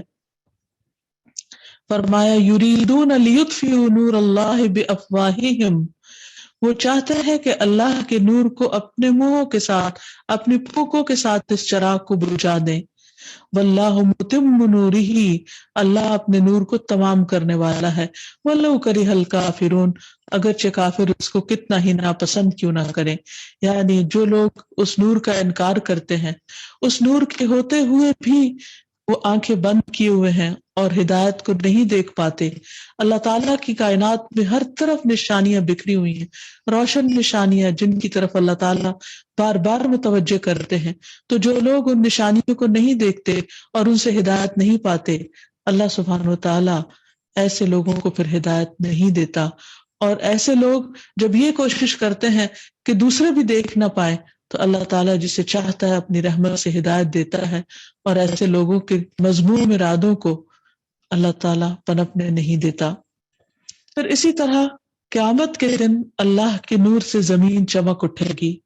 فرمایا وَأَشْرَقَتِ الْأَرْضُ بِنُورِ رَبِّهَا وَوُضِعَ الْكِتَابُ وَجِيءَ بِالنَّبِيِّينَ وَالشُّهَدَاءِ وَقُضِيَ بَيْنَهُم بِالْحَقِّ وَهُمْ لَا يُظْلَمُونَ، اور زمین اپنے رب کے نور کے ساتھ روشن ہو جائے گی اور لکھا ہوا سامنے رکھا جائے گا، یعنی انسان نے جو بھی اعمال کیے ہوں گے وہ اس کے سامنے آ جائیں گے، اور نبی اور گواہ لائے جائیں گے، اور ان کے درمیان حق کے ساتھ فیصلہ کر دیا جائے گا اور ان پر ظلم نہیں کیا جائے گا۔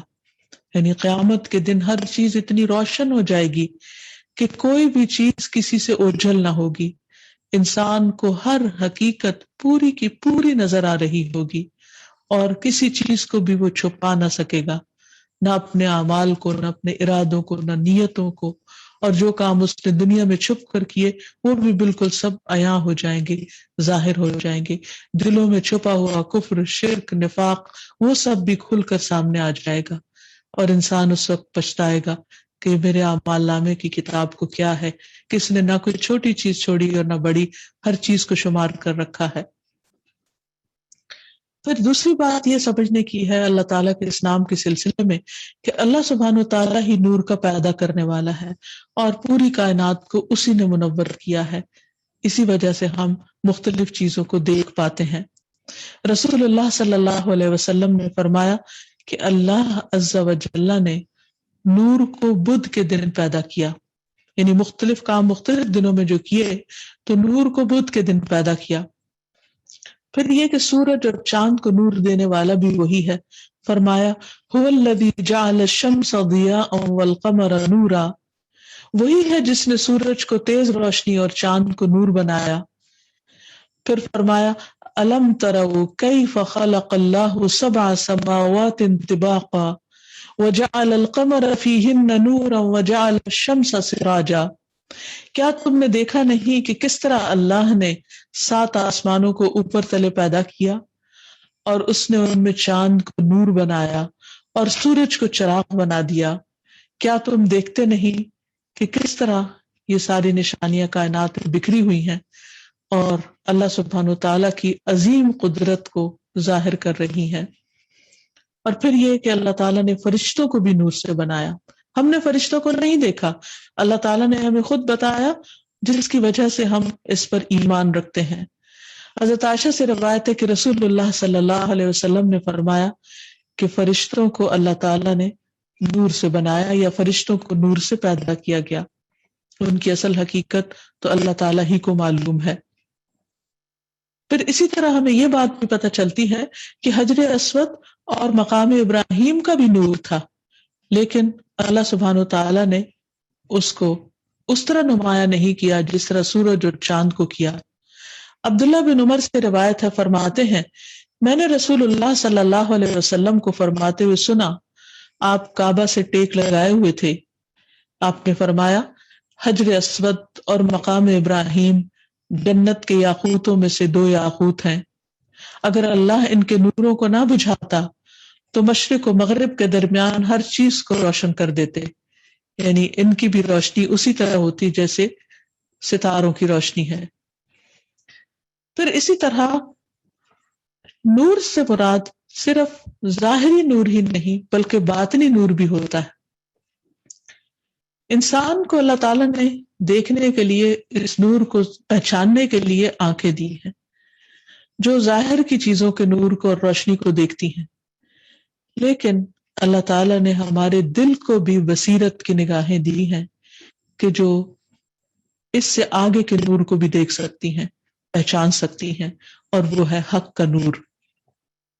تو اسی لیے ہم دیکھتے ہیں کہ اللہ سبحانہ وتعالیٰ نے اپنی وحی کو بھی نور کہا ہے، جو لوگوں کی ہدایت کے لیے اللہ تعالیٰ نے بندوں کے پاس بھیجی۔ قرآن مجید میں آتا ہے قد جاءکم من اللہ نور وکتاب مبین یہدی بہ اللہ من اتبع رضوانہ سبل السلام ویخرجہم من الظلمات الی النور بإذنہ ویہدیہم الی صراط مستقیم۔ بے شک تمہارے پاس اللہ کی طرف سے ایک روشنی اور واضح کتاب آئی ہے۔ بعض کے نزدیک یہاں پر روشنی سے مراد رسول اللہ صلی اللہ علیہ وسلم ہے، جنہیں ایک اور جگہ پر سراج منیرہ کہا گیا ہے، چمکتا چراغ۔ تو اس کا یہ مطلب نہیں کہ آپ نور سے پیدا ہوئے یا نعوذ باللہ اللہ تعالیٰ کے نور یا اللہ تعالیٰ کی ذات کا حصہ ہیں۔ اس کا مطلب یہ ہے کہ آپ صلی اللہ علیہ وسلم کو اللہ تعالیٰ نے ہدایت کا چراغ بنا دیا، جیسے قرآن مجید ایک نور ہے، تو نور یعنی جیسے یہاں پر آ رہا ہے کہ وہ کتاب مبین، روشن کتاب، تو کتاب کی روشنی کس طرح ہے، یعنی اس کی جو ہدایت ہے وہ دراصل روشنی ہے، جس کے ذریعے اللہ تعالیٰ ان لوگوں کو جو اس کی رضا کے پیچھے چلیں سلامتی کے راستوں کی ہدایت دیتا ہے اور انہیں اپنے حکم سے اندھیروں سے روشنی کی طرف نکالتا ہے اور انہیں سیدھے رستے کی طرف ہدایت دیتا ہے۔ تو گویا جن کے دلوں کی نگاہیں کھلی ہوں وہ ان روشنیوں کو پہچان جاتے ہیں، وہ کتاب کو بھی حق مانتے ہیں، وہ پیغمبر کو بھی حق مانتے ہیں، اور جو ان دونوں کی طرف سے ہمیں ملا ہے ہدایت کا راستہ، اس کو بھی سچ مانتے ہیں اور اس کو اختیار کرنے میں انہیں کچھ بھی مشکل نہیں ہوتی۔ پھر اسی طرح ایمان کا بھی ایک نور ہوتا ہے۔ جب انسان اللہ تعالیٰ پر ایمان لے آتا ہے، اس کے رسولوں اور کتابوں پر ایمان رکھتا ہے، اس کے فرشتوں پر ایمان رکھتا ہے، آخرت پر ایمان رکھتا ہے، تو اللہ تعالیٰ اس بندے کو ایک روشنی عطا کر دیتا ہے۔ ابن عباس کہتے ہیں کہ زنا کرتے ہوئے زانی سے ایمان کا نور اٹھا لیا جاتا ہے، تو اس سے پتہ چلتا ہے کہ ایمان کا ایک نور ہوتا ہے، اور جب وہ نور نکلتا ہے تو ہی انسان برائی میں رہ سکتا ہے، ورنہ اس نور کے ہوتے ہوئے اس کی ایسی قوت ہوتی ہے کہ انسان برائی کے قریب نہیں جاتا، اور اگر انسان کسی وجہ سے برائی میں مبتلا ہو جائے تو وہ نور اس سے چھین لیا جاتا ہے۔ پھر اسی طرح یہ ہے کہ ایک اور آیت سے بھی ہمیں پتہ چلتا ہے کہ نبی صلی اللہ علیہ وسلم کے ساتھ نور ہدایت نازل کیا گیا تھا۔ فرمایا الذین یتبعون الرسول النبی الامی الذی یجدونہ مکتوبا عندہم فی التوراۃ والانجیل یأمرہم بالمعروف وینہاہم عن المنکر وَيُحِلُّ لَهُمُ الطَّيِّبَاتِ وَيُحَرِّمُ عَلَيْهِمُ الْخَبَائِثَ وَيَدَعُ عَنْهُمْ إِصْرَهُمْ وَالْأَغْلَالَ الَّتِي كَانَتْ عَلَيْهِمْ فَالَّذِينَ آمَنُوا بِهِ وَعَزَّرُوهُ وَنَصَرُوهُ وَاتَّبَعُوا النُّورَ الَّذِي أُنزِلَ مَعَهُ أُولَئِكَ هُمُ الْمُفْلِحُونَ۔ وہ جو اس رسول کی پیروی کرتے ہیں جو امی نبی ہے، جسے وہ اپنے پاس تورات اور انجیل میں لکھا ہوا پاتے ہیں، جو انہیں نیکی کا حکم دیتا ہے اور انہیں برائی سے روکتا ہے، اور ان کے لیے پاکیزہ چیزیں حلال کرتا ہے اور ان پر ناپاک چیزیں حرام کرتا ہے، اور ان سے ان کا بوجھ اور وہ طوق اتارتا ہے جو ان پر پڑے ہوئے تھے، سو وہ لوگ جو اس پر ایمان لائے اور اس سے قوت دی اور اس کی مدد کی اور اس نور کی پیروی کی جو اس کے ساتھ اتارا گیا، یعنی قرآن مجید، وہی لوگ فلاح پانے والے ہیں۔ تو اس سے صاف پتہ چلتا ہے کہ قرآن مجید ایک روشن کتاب ہے، جس کی آیات روشن ہے، جس میں اللہ سبحانہ و تعالیٰ کے احکامات روشن ہیں۔ تو جن کے دلوں کی نگاہیں کھلی ہیں، بصیرت کی روشنیاں جن کو نصیب ہیں، جن کے باطن میں ایمان کا نور ہے، انہیں اس کتاب کی روشنی کو پانے میں کچھ دیر نہیں لگتی اور ہدایت کے راستے ان پر آسان ہوتے چلے جاتے ہیں۔ پھر اسی طرح نبی صلی اللہ علیہ وسلم نے نماز کو بھی نور قرار دیا، فرمایا وَالصَّلَاةُ نُورٌ، نماز نور ہے، یعنی انسان کے اندر نور پیدا کرتی ہے، انسان کو سکینت عطا کرتی، انسان کے گناہوں کی میل کچیل کو دھو ڈالتی ہے اور انسان کے گناہوں کو جلا دیتی ہے، اور اس طرح انسان ایک روشنی اور ایک سکینت کے اندر آ جاتا ہے۔ پھر اسی طرح کلمہ طیبہ بھی نور ہے۔ اس سلسلے میں حضرت جابر کی ایک روایت ہے کہ ایک مرتبہ میں نے عمر بن خطاب کو حضرت طلحہ سے یہ فرماتے ہوئے سنا، کیا بات ہے کہ رسول اللہ صلی اللہ علیہ وسلم کی وفات کے بعد تم پراگندہ حال اور غبار آلود رہنے لگے ہو؟ انہوں نے فرمایا کہ بات یہ ہے کہ میں نے رسول اللہ صلی اللہ علیہ وسلم کو یہ فرماتے ہوئے سنا کہ میں ایسا کلمہ جانتا ہوں کہ اگر کوئی شخص نزاع کی حالت میں، نزاع کی حالت ہوتی ہے جب کسی کی جان نکل رہی ہو، اگر وہ اس وقت یہ کلمہ کہہ لے تو اس کے لیے روح نکلنے میں سہولت پیدا ہو جائے گی اور قیامت کے دن وہ اس کے لیے باعث نور ہوگا۔ مجھے افسوس کہ میں رسول اللہ صلی اللہ علیہ وسلم سے اس کلمے کے بارے میں پوچھ نہیں سکا، اور خود آپ صلی اللہ علیہ وسلم نے بھی نہیں بتایا، تو میں اس وجہ سے پریشان ہوں۔ عمر رضی اللہ عنہ نے فرمایا کہ وہ کلمہ میں جانتا ہوں۔ ابو طلحہ نے الحمدللہ کہہ کر پوچھا کہ وہ کلمہ کیا ہے؟ فرمایا وہی کلمہ جو نبی صلی اللہ علیہ وسلم نے اپنے چچا کے سامنے پیش کیا تھا، یعنی لا الہ الا اللہ۔ طلحہ رضی اللہ عنہ فرمانے لگے کہ آپ نے سچ فرمایا، یعنی انہوں نے اس کی تصدیق کی۔ تو حقیقت یہ ہے کہ لا الہ الا اللہ، اللہ سبحانہ وتعالیٰ کے سوا کوئی الہ برحق نہیں، یہ بات جب انسان تسلیم کر لیتا ہے تو اللہ تعالیٰ اس کو خاص روشنی عطا کرتے ہیں، زندگی میں بھی اور موت کے وقت بھی۔ چوتھی بات یہ ہے کہ اللہ سبحانہ وتعالیٰ وہ نور ہے جو نور کی طرف رہنمائی کرنے والا بھی ہے۔ اللہ تعالیٰ فرماتے ہیں یہد اللہ لنورہ من یشاء، اللہ اپنے نور کی طرف جس کی چاہتا ہے رہنمائی فرماتا ہے، اور پھر ایسے لوگوں کو اللہ تعالیٰ اندھیروں سے نکال کر روشنیوں میں لے آتا ہے۔ ایسے لوگ جو اللہ کے دوست ہوتے ہیں، جو اللہ کی طرف جانا چاہتے ہیں، جو رب کی تلاش میں ہوتے ہیں، جو حق کو پانا چاہتے ہیں، جو سچائی کو دیکھ کر اس کو مان جاتے ہیں، ان کے بارے میں اللہ تعالیٰ فرماتے ہیں هو الذی یصلی علیکم وملائکتہ لیخرجکم من الظلمات الی النور وکان بالمؤمنین رحیما، وہی ہے جو تم پر رحمت فرماتا ہے اور اس کے فرشتے بھی تمہارے لیے دعائے رحمت کرتے ہیں تاکہ وہ تمہیں اندھیروں سے نکال کر روشنی کی طرف لے جائے، اور اللہ مومنوں پر بہت مہربان ہے، وہ تو اپنی رحمتیں نچھاور کرنا چاہتا ہے۔ ضرورت اس بات کی ہے کہ ہم بھی نور کی تلاش میں ہوں، نور سے محبت رکھتے ہوں اور اندھیروں سے بھاگنے والے ہوں۔ اللہ تعالیٰ اپنے دوستوں کو روشنیوں کی طرف لاتے ہیں، اپنے اولیاء کو، جس کے بارے میں فرمایا اللہ ولی الذین آمنوا یخرجہم من الظلمات الی النور والذین کفروا اولیاؤہم الطاغوت یخرجونہم من النور الی الظلمات اولئک اصحاب النار ہم فیہا خالدون۔ اللہ ایمان والوں کا دوست ہے، وہ انہیں اندھیروں سے نکال کر روشنی کی طرف لے آتا ہے۔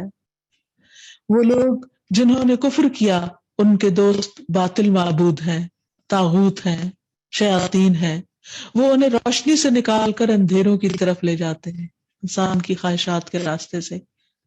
یہ لوگ آگ والے ہیں اور اس میں ہمیشہ رہنے والے ہیں۔ تو گویا واضح طور پر بتا دیا گیا کہ دو ہی راستے ہیں، ایک روشنیوں کا راستہ اور ایک اندھیروں کا راستہ، ایک ایمان کا راستہ اور ایک کفر کا راستہ، ایک ہدایت کا راستہ اور ایک گمراہی کا راستہ، ایک علم کا راستہ اور ایک جہالت کا راستہ۔ تو اللہ سبحانہ وتعالی ان لوگوں کو جو واقعی حق اور ہدایت اور روشنی چاہتے ہیں انہیں اپنی خاص رحمت کے ساتھ روشنی دکھا دیتے ہیں اور وہ اس کو پا کر اس میں چلنے لگتے ہیں۔ اللہ سبحانہ وتعالی نے انبیاء علیہ السلام کو بھی اسی لیے بھیجا تاکہ وہ لوگوں کو اندھیروں سے نکال کر روشنیوں کی طرف لائیں۔ فرمایا وَلَقَدْ أَرْسَلْنَا مُوسَىٰ بِآيَاتِنَا أَنْ أَخْرِجْ قَوْمَكَ مِنَ الظُّلُمَاتِ إِلَى النُّورِ وَذَكِّرْهُمْ بِأَيَّامِ اللَّهِ إِنَّ فِي ذَلِكَ لَآيَاتٍ لِكُلِّ صَبَّارٍ شَكُورٍ۔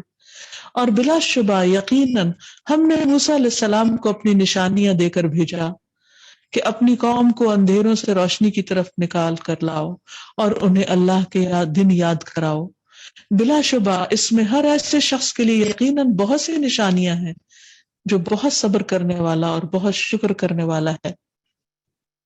پھر اسی طرح رسول اللہ صلی اللہ علیہ وسلم کے بارے میں فرمایا رسول یتلو علیکم آیات اللہ مبینات لیخرج الذین آمنوا وعملوا الصالحات من الظلمات الی النور ومن یؤمن باللہ ویعمل صالحا یدخلہ جنات تجری من تحتها الانہار خالدین فیہا ابدا قد احسن اللہ لہ رزقا۔ ایک ایسا رسول جو تمہیں اللہ کی واضح آیات پڑھ کر سناتا ہے تاکہ ایمان لانے والوں اور نیک عمل کرنے والوں کو اندھیروں سے نکال کر روشنی کی طرف لائے۔ گویا یہ آیات روشنی کی طرف لانے والی ہیں، آیات مبینات۔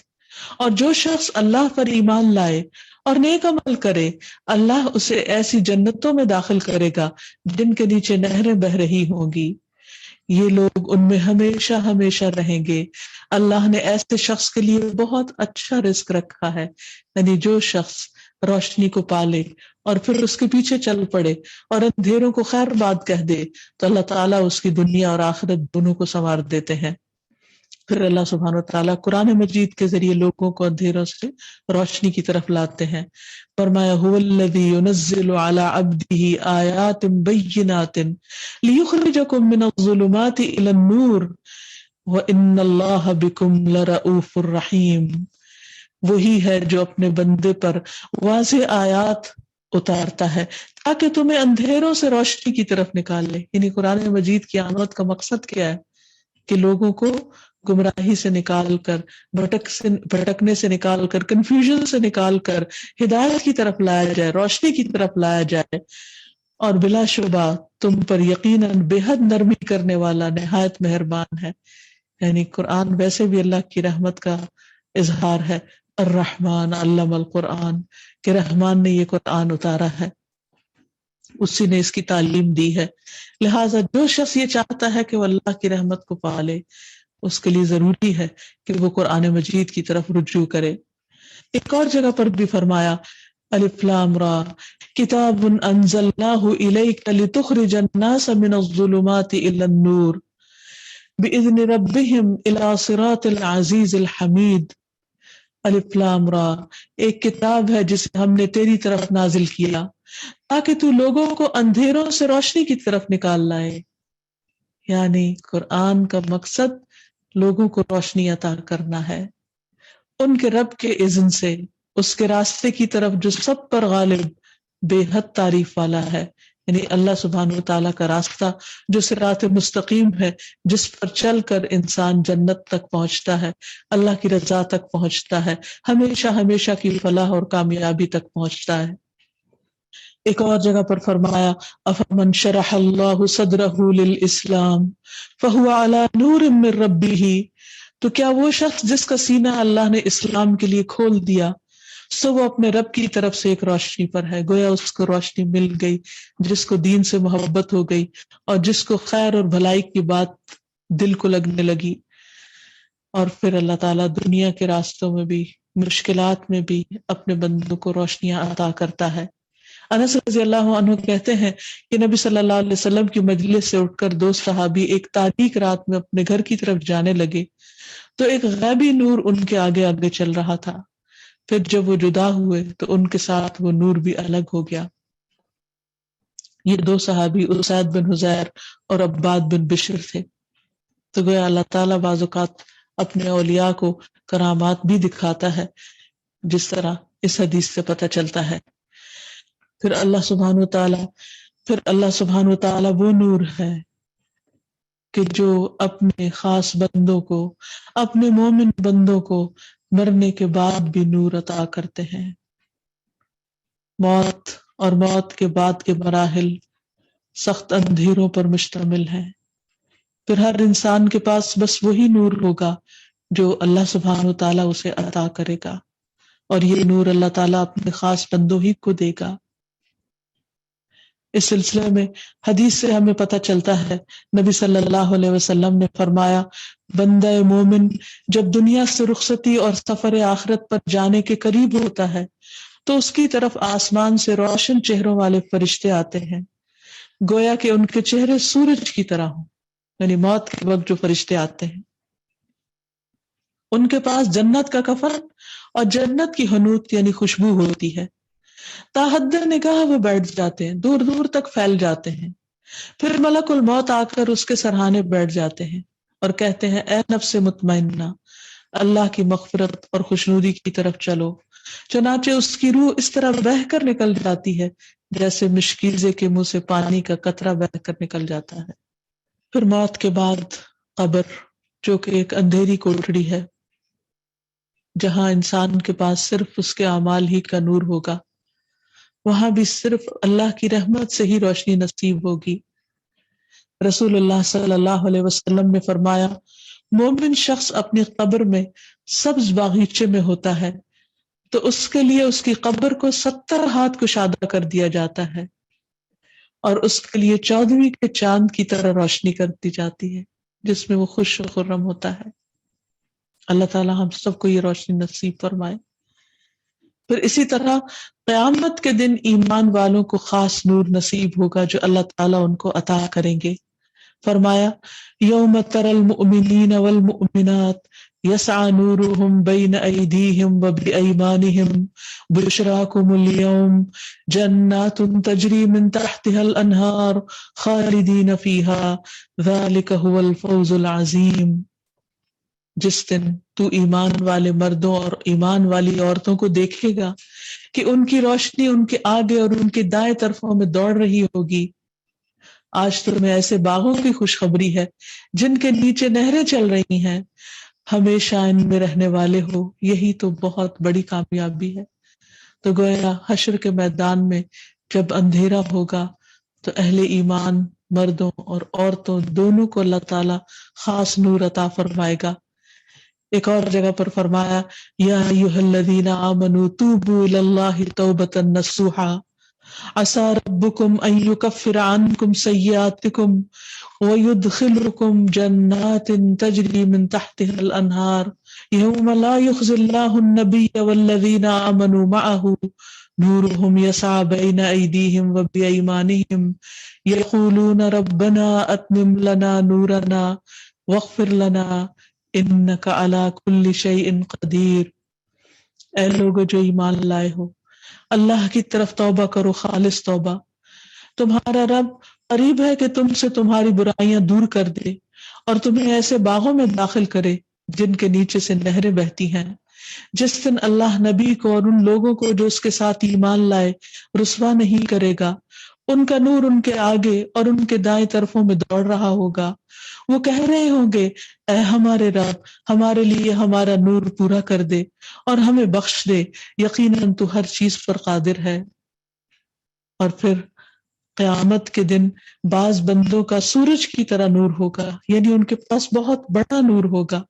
اس سلسلے میں ابن عمر کی روایت ہے کہ ایک دن میں نبی صلی اللہ علیہ وسلم کے پاس بیٹھا ہوا تھا، اس وقت سورج طلوع ہو رہا تھا۔ نبی صلی اللہ علیہ وسلم نے فرمایا، قیامت کے دن میری امت کے کچھ لوگ اس طرح آئیں گے کہ ان کا نور سورج کی روشنی کی طرح ہوگا۔ ابو بکر رضی اللہ عنہ نے پوچھا، یا رسول اللہ، کیا وہ ہم لوگ ہوں گے؟ فرمایا، نہیں، تمہارے لیے خیر کثیر ہے، لیکن یہ وہ فقراء اور مہاجرین ہوں گے جنہیں زمین کے کونے کونے سے جمع کر لیا جائے گا، یعنی انہوں نے اللہ کی خاطر دور دراز علاقوں تک ہجرت کی ہوگی اور اللہ کے دین کی خاطر سفر کیے ہوں گے۔ پھر اسی طرح بعض نور کے منبر پر نورانی چہروں والے اور نور کے لباس والے ہوں گے، یعنی یہ اللہ تعالیٰ کی خاص عنایت ہوگی کچھ لوگوں پر۔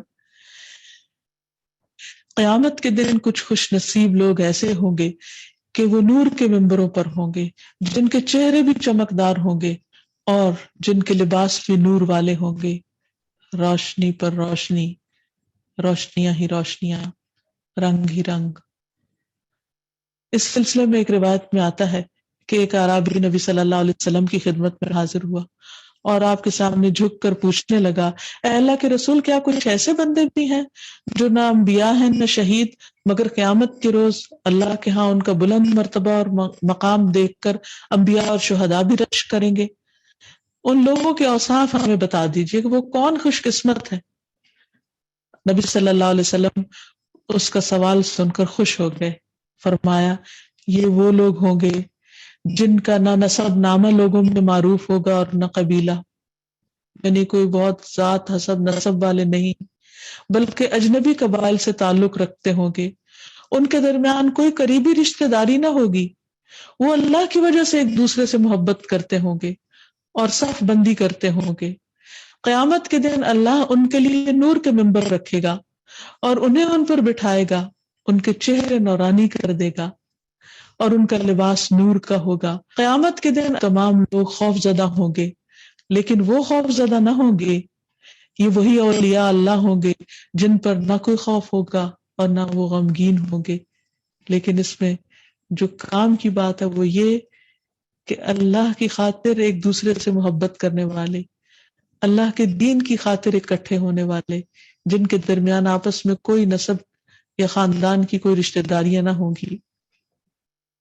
پھر اسی طرح جو شخص باعمل حامل قرآن ہوگا اس کے والدین کو بھی نور کا تاج پہنایا جائے گا۔ رسول اللہ صلی اللہ علیہ وسلم نے فرمایا، جس نے قرآن پڑھا اور سیکھا، اس پر عمل کیا، تو اس کے والدین کو قیامت کے دن نور کا ایسا تاج پہنایا جائے گا جس کی روشنی سورج کی روشنی کی طرح ہوگی۔ اس کے والدین کو ایسے 2 ریشمی حلے پہنائے جائیں گے کہ وہ پوری دنیا بھی ان 2 حلوں کی قیمت کے برابر نہ ہوگی، یعنی اس سے بھی مہنگے۔ وہ کہیں گے، یہ ہمیں کیوں پہنایا جا رہا ہے؟ تو کہا جائے گا، تمہارے بچے کے قرآن حاصل کرنے کی وجہ سے۔ تو سوچئے، اگر بچے کو قرآن سکھانے کا والدین کو اتنا بڑا اجر ملے گا، تو اگر وہ خود بھی قرآن کے پڑھنے والے، سیکھنے والے اور عمل کرنے والے ہوں گے تو پھر کیا ہی کہنے، نور علی نور۔ لیکن یہ یاد رکھیے کہ قیامت کے دن ہر ایک کا نور ان کے اعمال کے برابر ہوگا، ان کے اعمال کے مطابق ہوگا۔ رسول اللہ صلی اللہ علیہ وسلم نے فرمایا، اللہ تعالیٰ فرمائیں گے اپنا سر اٹھاؤ، تو وہ اپنے سروں کو اٹھائیں گے، پھر اللہ تعالیٰ ہر ایک کو اس کے عمل کے مطابق نور دے گا۔ بعض کو نور ایک عظیم پہاڑ کے برابر دیا جائے گا جو ان کے آگے آگے دوڑے گا، کچھ لوگوں کو اس سے ذرا سا کم دیا جائے گا، کچھ لوگوں کو کھجور کے پودے کے برابر جو انہوں نے اپنے ہاتھ میں پکڑا ہوا ہوگا، کسی کو اس سے چھوٹا دیا جائے گا، یہاں تک کہ آخری آدمی کو جو نور دیا جائے گا اس کو پاؤں کے انگوٹھے کے اوپر دیا جائے گا، جو کبھی جلے گا اور کبھی بجھ جائے گا۔ جب اس کا پاؤں روشنی کرے گا تو وہ آگے بڑھ جائے گا، جب نور بجھا دیا جائے گا تو وہ رک جائے گا۔ اس سے یہ پتہ چلتا ہے کہ جو لوگ دنیا میں زیادہ اچھے عمل کرنے والے ہیں، قیامت کے دن ان کا نور بھی زیادہ ہوگا، اور خصوصاً اچھائیاں پھیلانے والے۔ پھر یہ کہ جنتیوں کے پہلا گروہ جو جنت میں داخل ہوگا ان کے چہرے 14ویں کے چاند کی طرح چمک رہے ہوں گے، ان سے کوئی حساب کتاب نہ لیا جائے گا، پھر ان کو روشن ٹھکانہ جنت میں عطا کیا جائے گا۔ پھر کچھ ایسے لوگ ہوں گے کہ جن سے اللہ سبحانہ وتعالی دنیا میں نور لے لیتا ہے اور کچھ کو اندھیروں میں چھوڑ دیتا ہے، اور قیامت کے دن بھی، مرنے کے بعد بھی، اور قبر میں اور حشر میں بھی ان کے لیے اندھیرا ہی اندھیرا ہوگا۔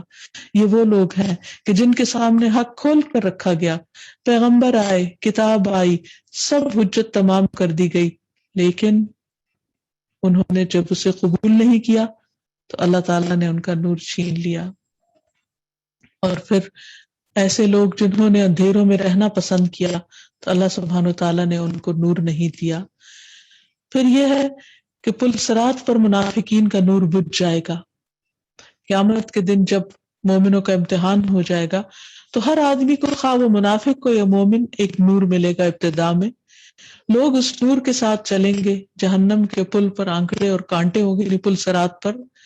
جن کو اللہ تعالیٰ چاہیں گے وہ ان کو پکڑ لیں گے، پھر منافقوں کا نور بجھ جائے گا اور مومن نجات پا جائیں گے اور منافق کٹ کر جہنم میں گر جائیں گے۔ اور اس کے بارے میں قرآن مجید میں تفصیلات ملتی ہیں سورۃ الحدید میں، اور اس کی وجہ یہ بتائی گئی کہ منافق چونکہ دنیا میں اس روشنی کے پوری طرح فالوورز نہیں تھے اور حق اور ہدایت کو ریلکٹنٹلی انہوں نے قبول کیا، تو یہی وجہ ہے کہ قیامت کے دن ان کے ساتھ بھی پھر ایسا ہی معاملہ کیا جائے گا۔ اور پھر جو لوگ جہنم میں جائیں گے تو جہنم انتہائی سیاہ ہے، اندھیری کوٹڑی ہے۔ ابو ہریرہ کہتے ہیں، کیا تمہارا خیال ہے کہ وہ تمہاری اس دنیا کی آگ کی طرح سرخ ہے؟ نہیں، وہ تو تارکول سے بھی زیادہ سیاہ ہے۔ تو بندہ جب اللہ تعالیٰ کے اس نام کو سمجھ جائے تو اسے چاہیے کہ وہ بھی نور کا متلاشی ہو جائے، کیونکہ اندھیرا اور نور برابر نہیں ہوتے۔ اللہ تعالیٰ فرماتے ہیں وَمَا يَسْتَوِي الْأَعْمَى وَالْبَصِيرُ، اندھا اور دیکھنے والا برابر نہیں ہوتے، وَلَا الظُّلُمَاتُ وَلَا النُّورُ، اور اندھیرے اور روشنی بھی برابر نہیں ہوتی۔ اس لیے انسان کو چاہیے کہ وہ اندھیروں کو چھوڑ کر، غفلت کو چھوڑ کر، جہالت کو چھوڑ کر علم حاصل کرے اور اللہ سبحانہ وتعالیٰ سے نور مانگے اور اس کی طرف لپک جائے۔ اور پھر جو لوگ ایمان اور تقوی کے حامل ہوتے ہیں اللہ تعالیٰ ان کے نور میں اضافہ فرماتا ہے۔ جو لوگ وحی کے پیروکار ہوتے ہیں اللہ سبحانہ وتعالیٰ انہیں روشنی عطا کرتا ہے، دنیا میں بھی وہ اس روشنی کے ساتھ چلتے ہیں اور آخرت میں بھی روشنی کے ساتھ ہوں گے۔ پھر اسی طرح جو لوگ اپنے وضو کی پابندی کرتے ہیں نمازوں سے پہلے، ان کے وضو کے ہاتھ پاؤں قیامت کے دن روشن ہوں گے۔ تو اس روشنی کو حاصل کرنے کے لیے دل کی خوشی کے ساتھ وضو کرنا چاہیے۔ پھر 5 نمازوں کی پابندی کرنے والوں کے لیے روشنی ہوگی۔ پھر مسجد پیدل چل کر جانے والوں کے لیے روشنی ہے۔ نبی صلی اللہ علیہ وسلم نے فرمایا، بے شک اللہ ان لوگوں کے لیے جو مسجد کی طرف جاتے ہیں چمکدار نور کے ذریعے قیامت کے دن روشنی کرے گا۔ پھر اسی طرح جمرات کو کنکریاں مارنے والے کے لیے، حج عمرے پر سر منڈوانے والے کے لیے روشنی کی بشارت دی گئی۔ قرآن کی تلاوت کرنے سے روشنی بڑھتی ہے۔ نبی صلی اللہ علیہ وسلم نے فرمایا، تلاوت قرآن کو اپنے لیے ضروری سمجھو، کیونکہ یہ تمہارے لیے زمین پر نور کا سبب ہوگا اور آسمان پر ذکر خیر کا۔ پھر اسی طرح انصاف کرنے والے نور کے ممبروں پر ہوں گے۔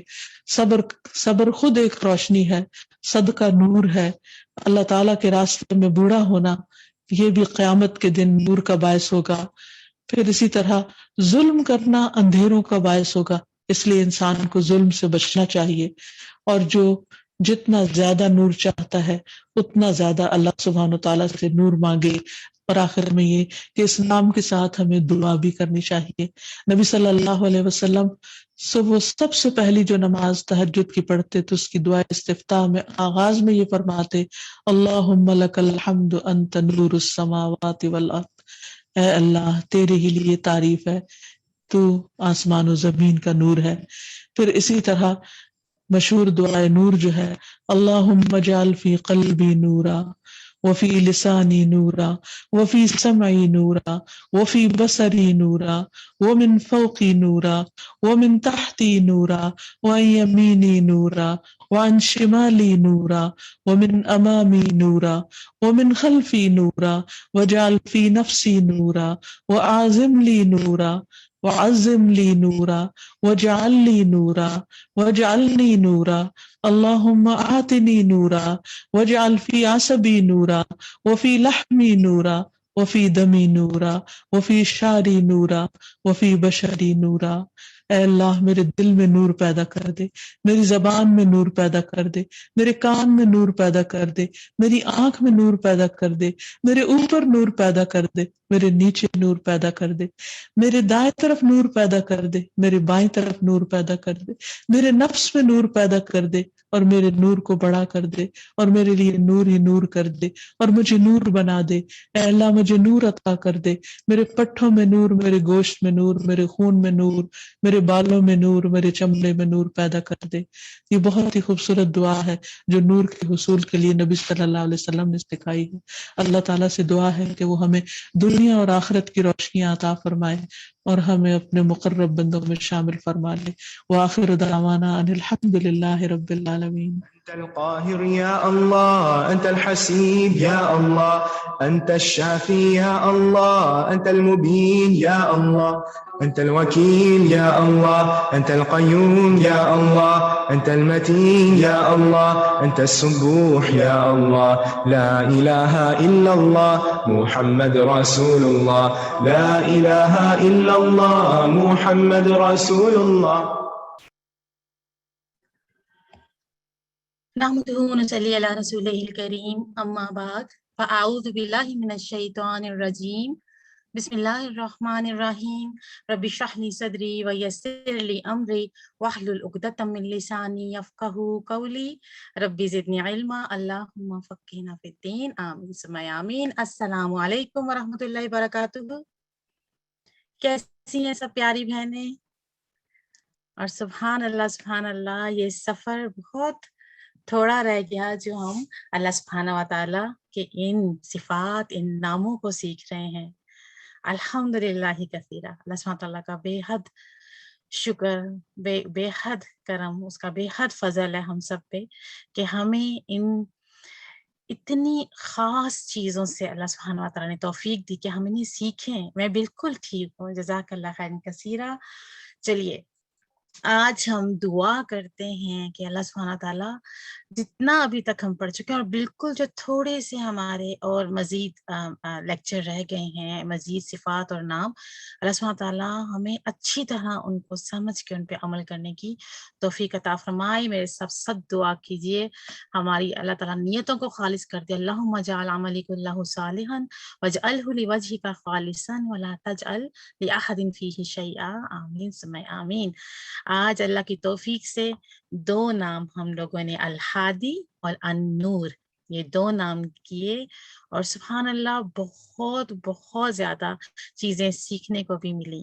الہادی جیسے کہ سب کو پتا ہے کہ ہدایت دینے والا، اللہ سبحانہ تعالیٰ کی توفیق سے ہی ہدایت ملتی ہے، اور سب سے بڑی ہدایت جو ہمارے پاس ہے وہ دین حق کی ہدایت ہے۔ اللہ سبحانہ تعالیٰ نے ہم پہ کرم کیا کہ ہمیں مسلمان گھرانے میں پیدا کیا، پھر ہمیں اس کتاب جو اتنی خوبصورت اللہ سبحانہ تعالیٰ کا کلام ہے وہ ہمارے ہاتھوں میں تھما دی۔ بالکل وہ ہدایت دینے والا ہے۔ اصل توفیق بھی اس ہدایت کی اللہ سبحانہ تعالیٰ خود دیتے ہیں۔ آج ہم نے یہ سیکھا ہے۔ اب کوئکلی مجھے یہ بتائیے کہ اللہ سبحانہ تعالیٰ کی طرف سے ملنے والی ہدایت کی دو قسمیں ہم نے دیکھی تھی، وہ کون سی تھی؟ ہدایت کی دو قسمیں، ہدایت ارشاد اور توفیق کی، لیکن ہم نے یہاں پہ ہدایت عام اور ہدایت خاص کی بات ہم کر رہے ہیں کہ ایک ہدایت عام ہدایت ہوتی ہے اور ایک خاص ہدایت ہوتی ہے۔ اور دوبارہ سے کوئکلی سا ایک ہم نا یہاں ٹچ کر لیتے ہیں کہ ہدایت عام کیا ہے اور ہدایت خاص کیا ہے۔ صحیح ہے؟ تو اللہ سبحانہ تعالیٰ کی طرف سے ملنے والی جو ہدایت عام ہے نا، وہ دنیا کی تمام مخلوق کو اللہ تعالیٰ نے جب تخلیق کیا، اس کو پیدا کیا، بنایا، تو پھر صرف بنا کے اللہ سبحانہ تعالیٰ بھول نہیں گئے۔ اللہ تعالیٰ نے رہنمائی کی پھر ان کے مقصد کی طرف، کہ آخر مقصد کیا ہے زندگی کا، ان کی ضروریات کی طرف۔ وہ رب بڑا مہربان ہے، بڑا رحیم ہے۔ وہ انسان سے بہت محبت کرنے والا ہے۔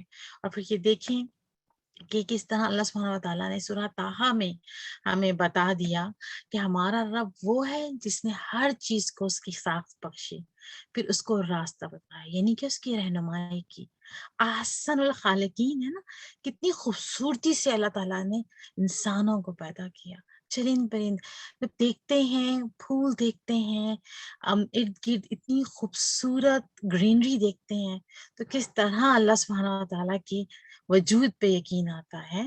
پھر وہ اس نے یہ سب چیزیں بنانے کے بعد پھر بالکل ایمان والوں کی ہدایت جو ہے اس کو بخشے، وہ خاص ہدایت ہے۔ بارک اللہ فیکم سسٹر مخلص۔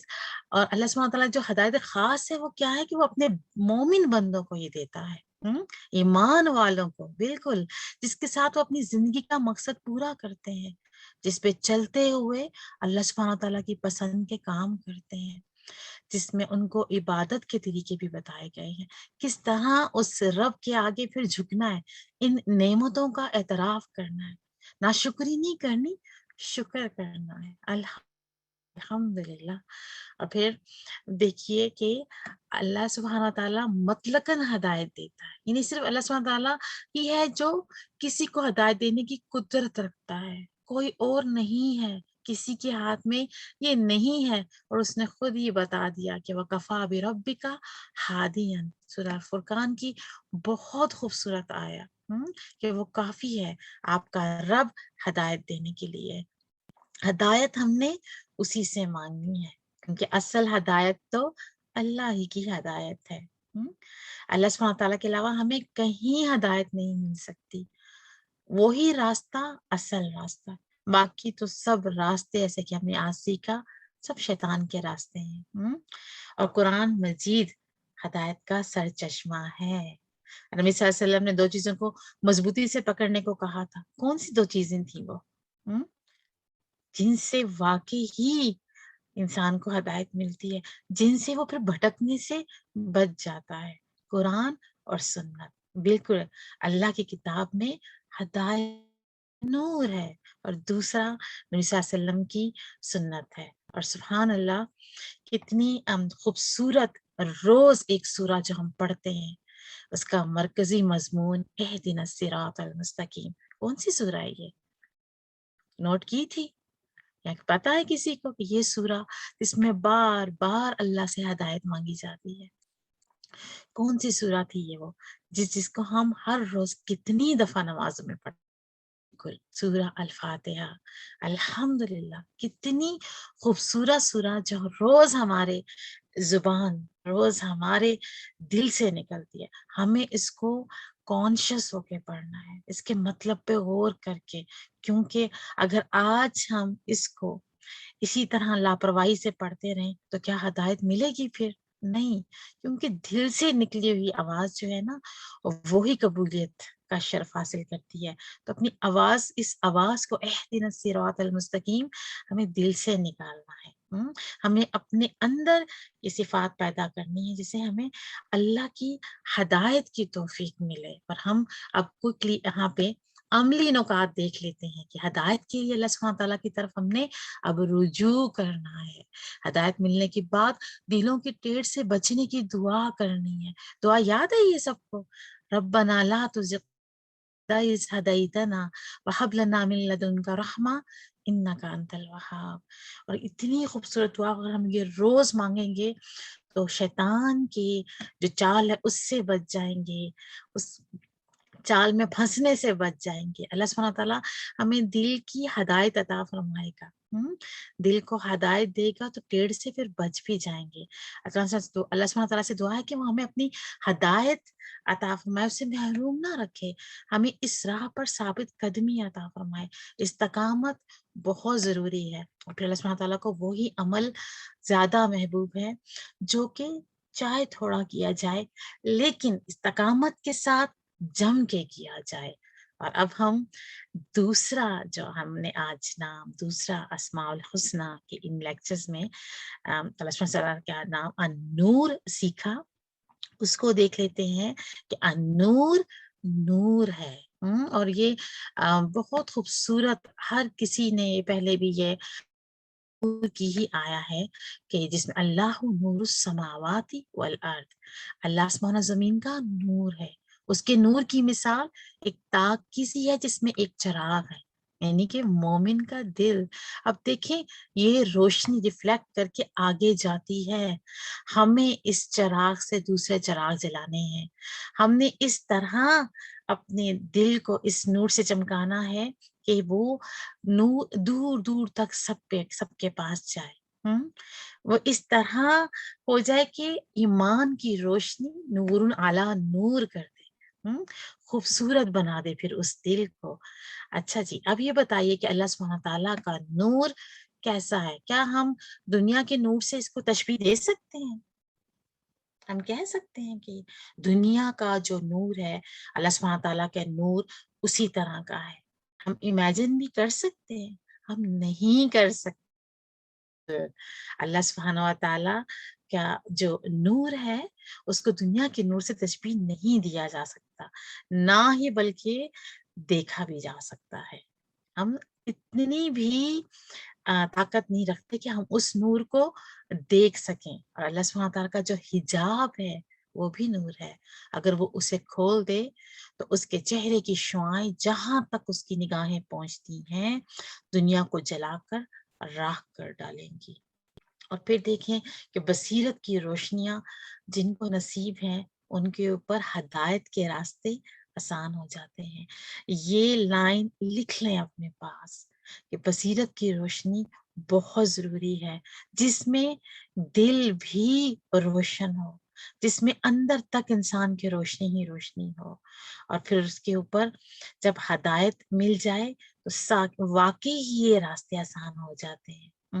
اور انسان کیا کہا گیا؟ آج سیکھا ہم نے کہ نماز کو بھی نور کہا گیا، کلمہ طیبہ کو بھی نور کہا گیا. کتنی چیزیں ایسی جو ہم سوچتے بھی نہیں ہیں.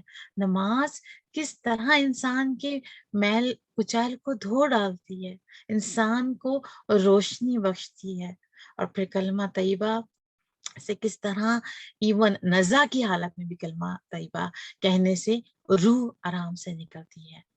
تو کلمہ طیبہ کا جس طرح حدیث میں ہمیں پتہ چلا، آپ لوگوں نے نوٹ کر لیا تھا کون سا تھا وہ کلمہ طیبہ جس کو نزا کی حالت میں پڑھنے سے بھی آسانی میسر؟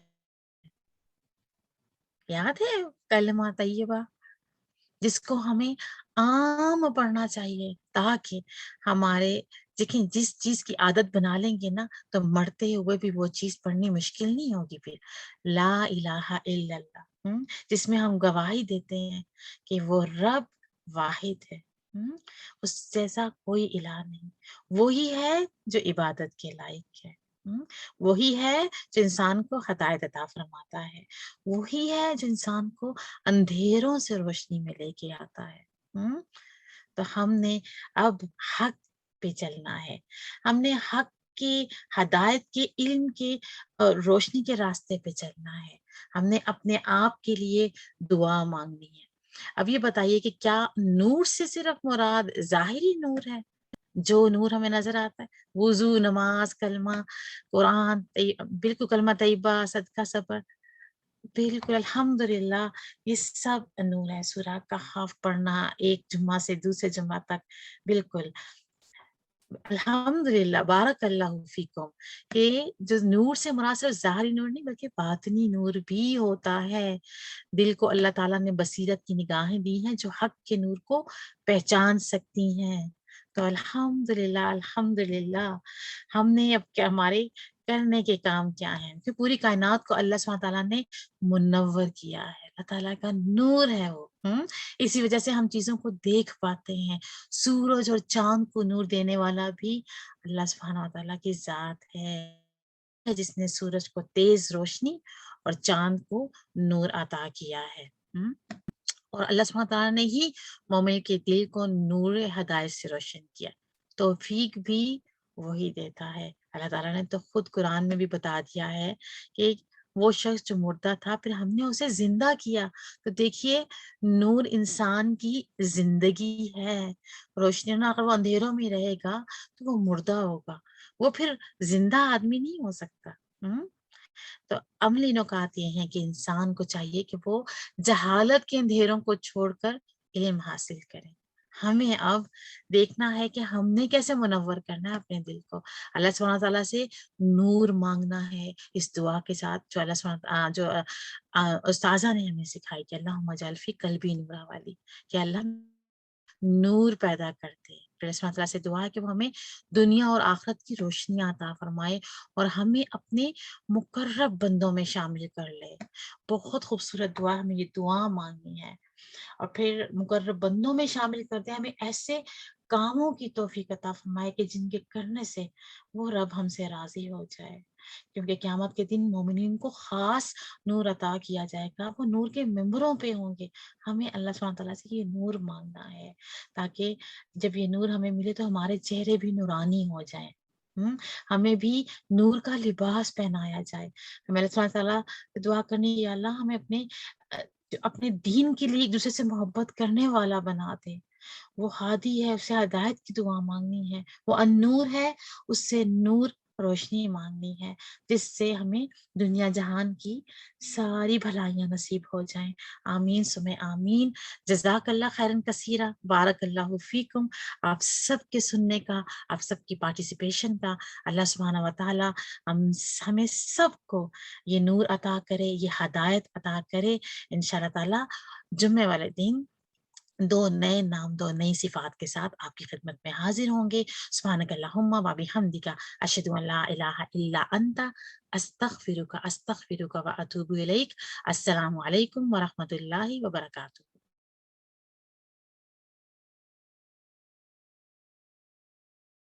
قلبي نورا،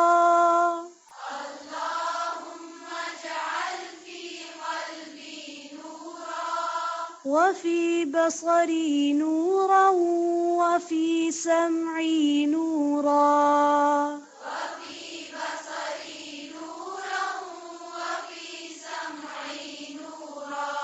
وعن يميني نورا، وعن يساري نورا،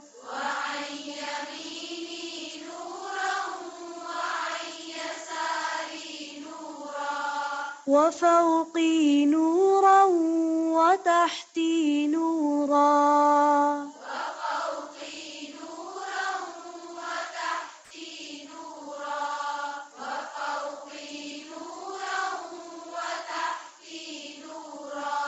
وأمامي نورا، وخلفي نورا،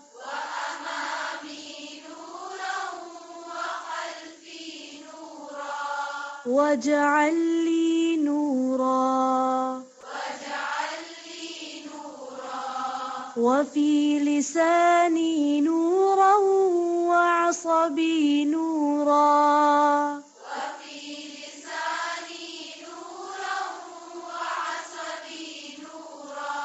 ولحمي نورا، ودمي نورا،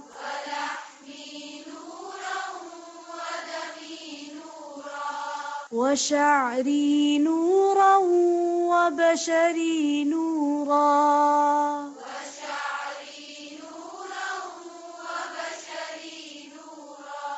واجعل في نفسي نورا،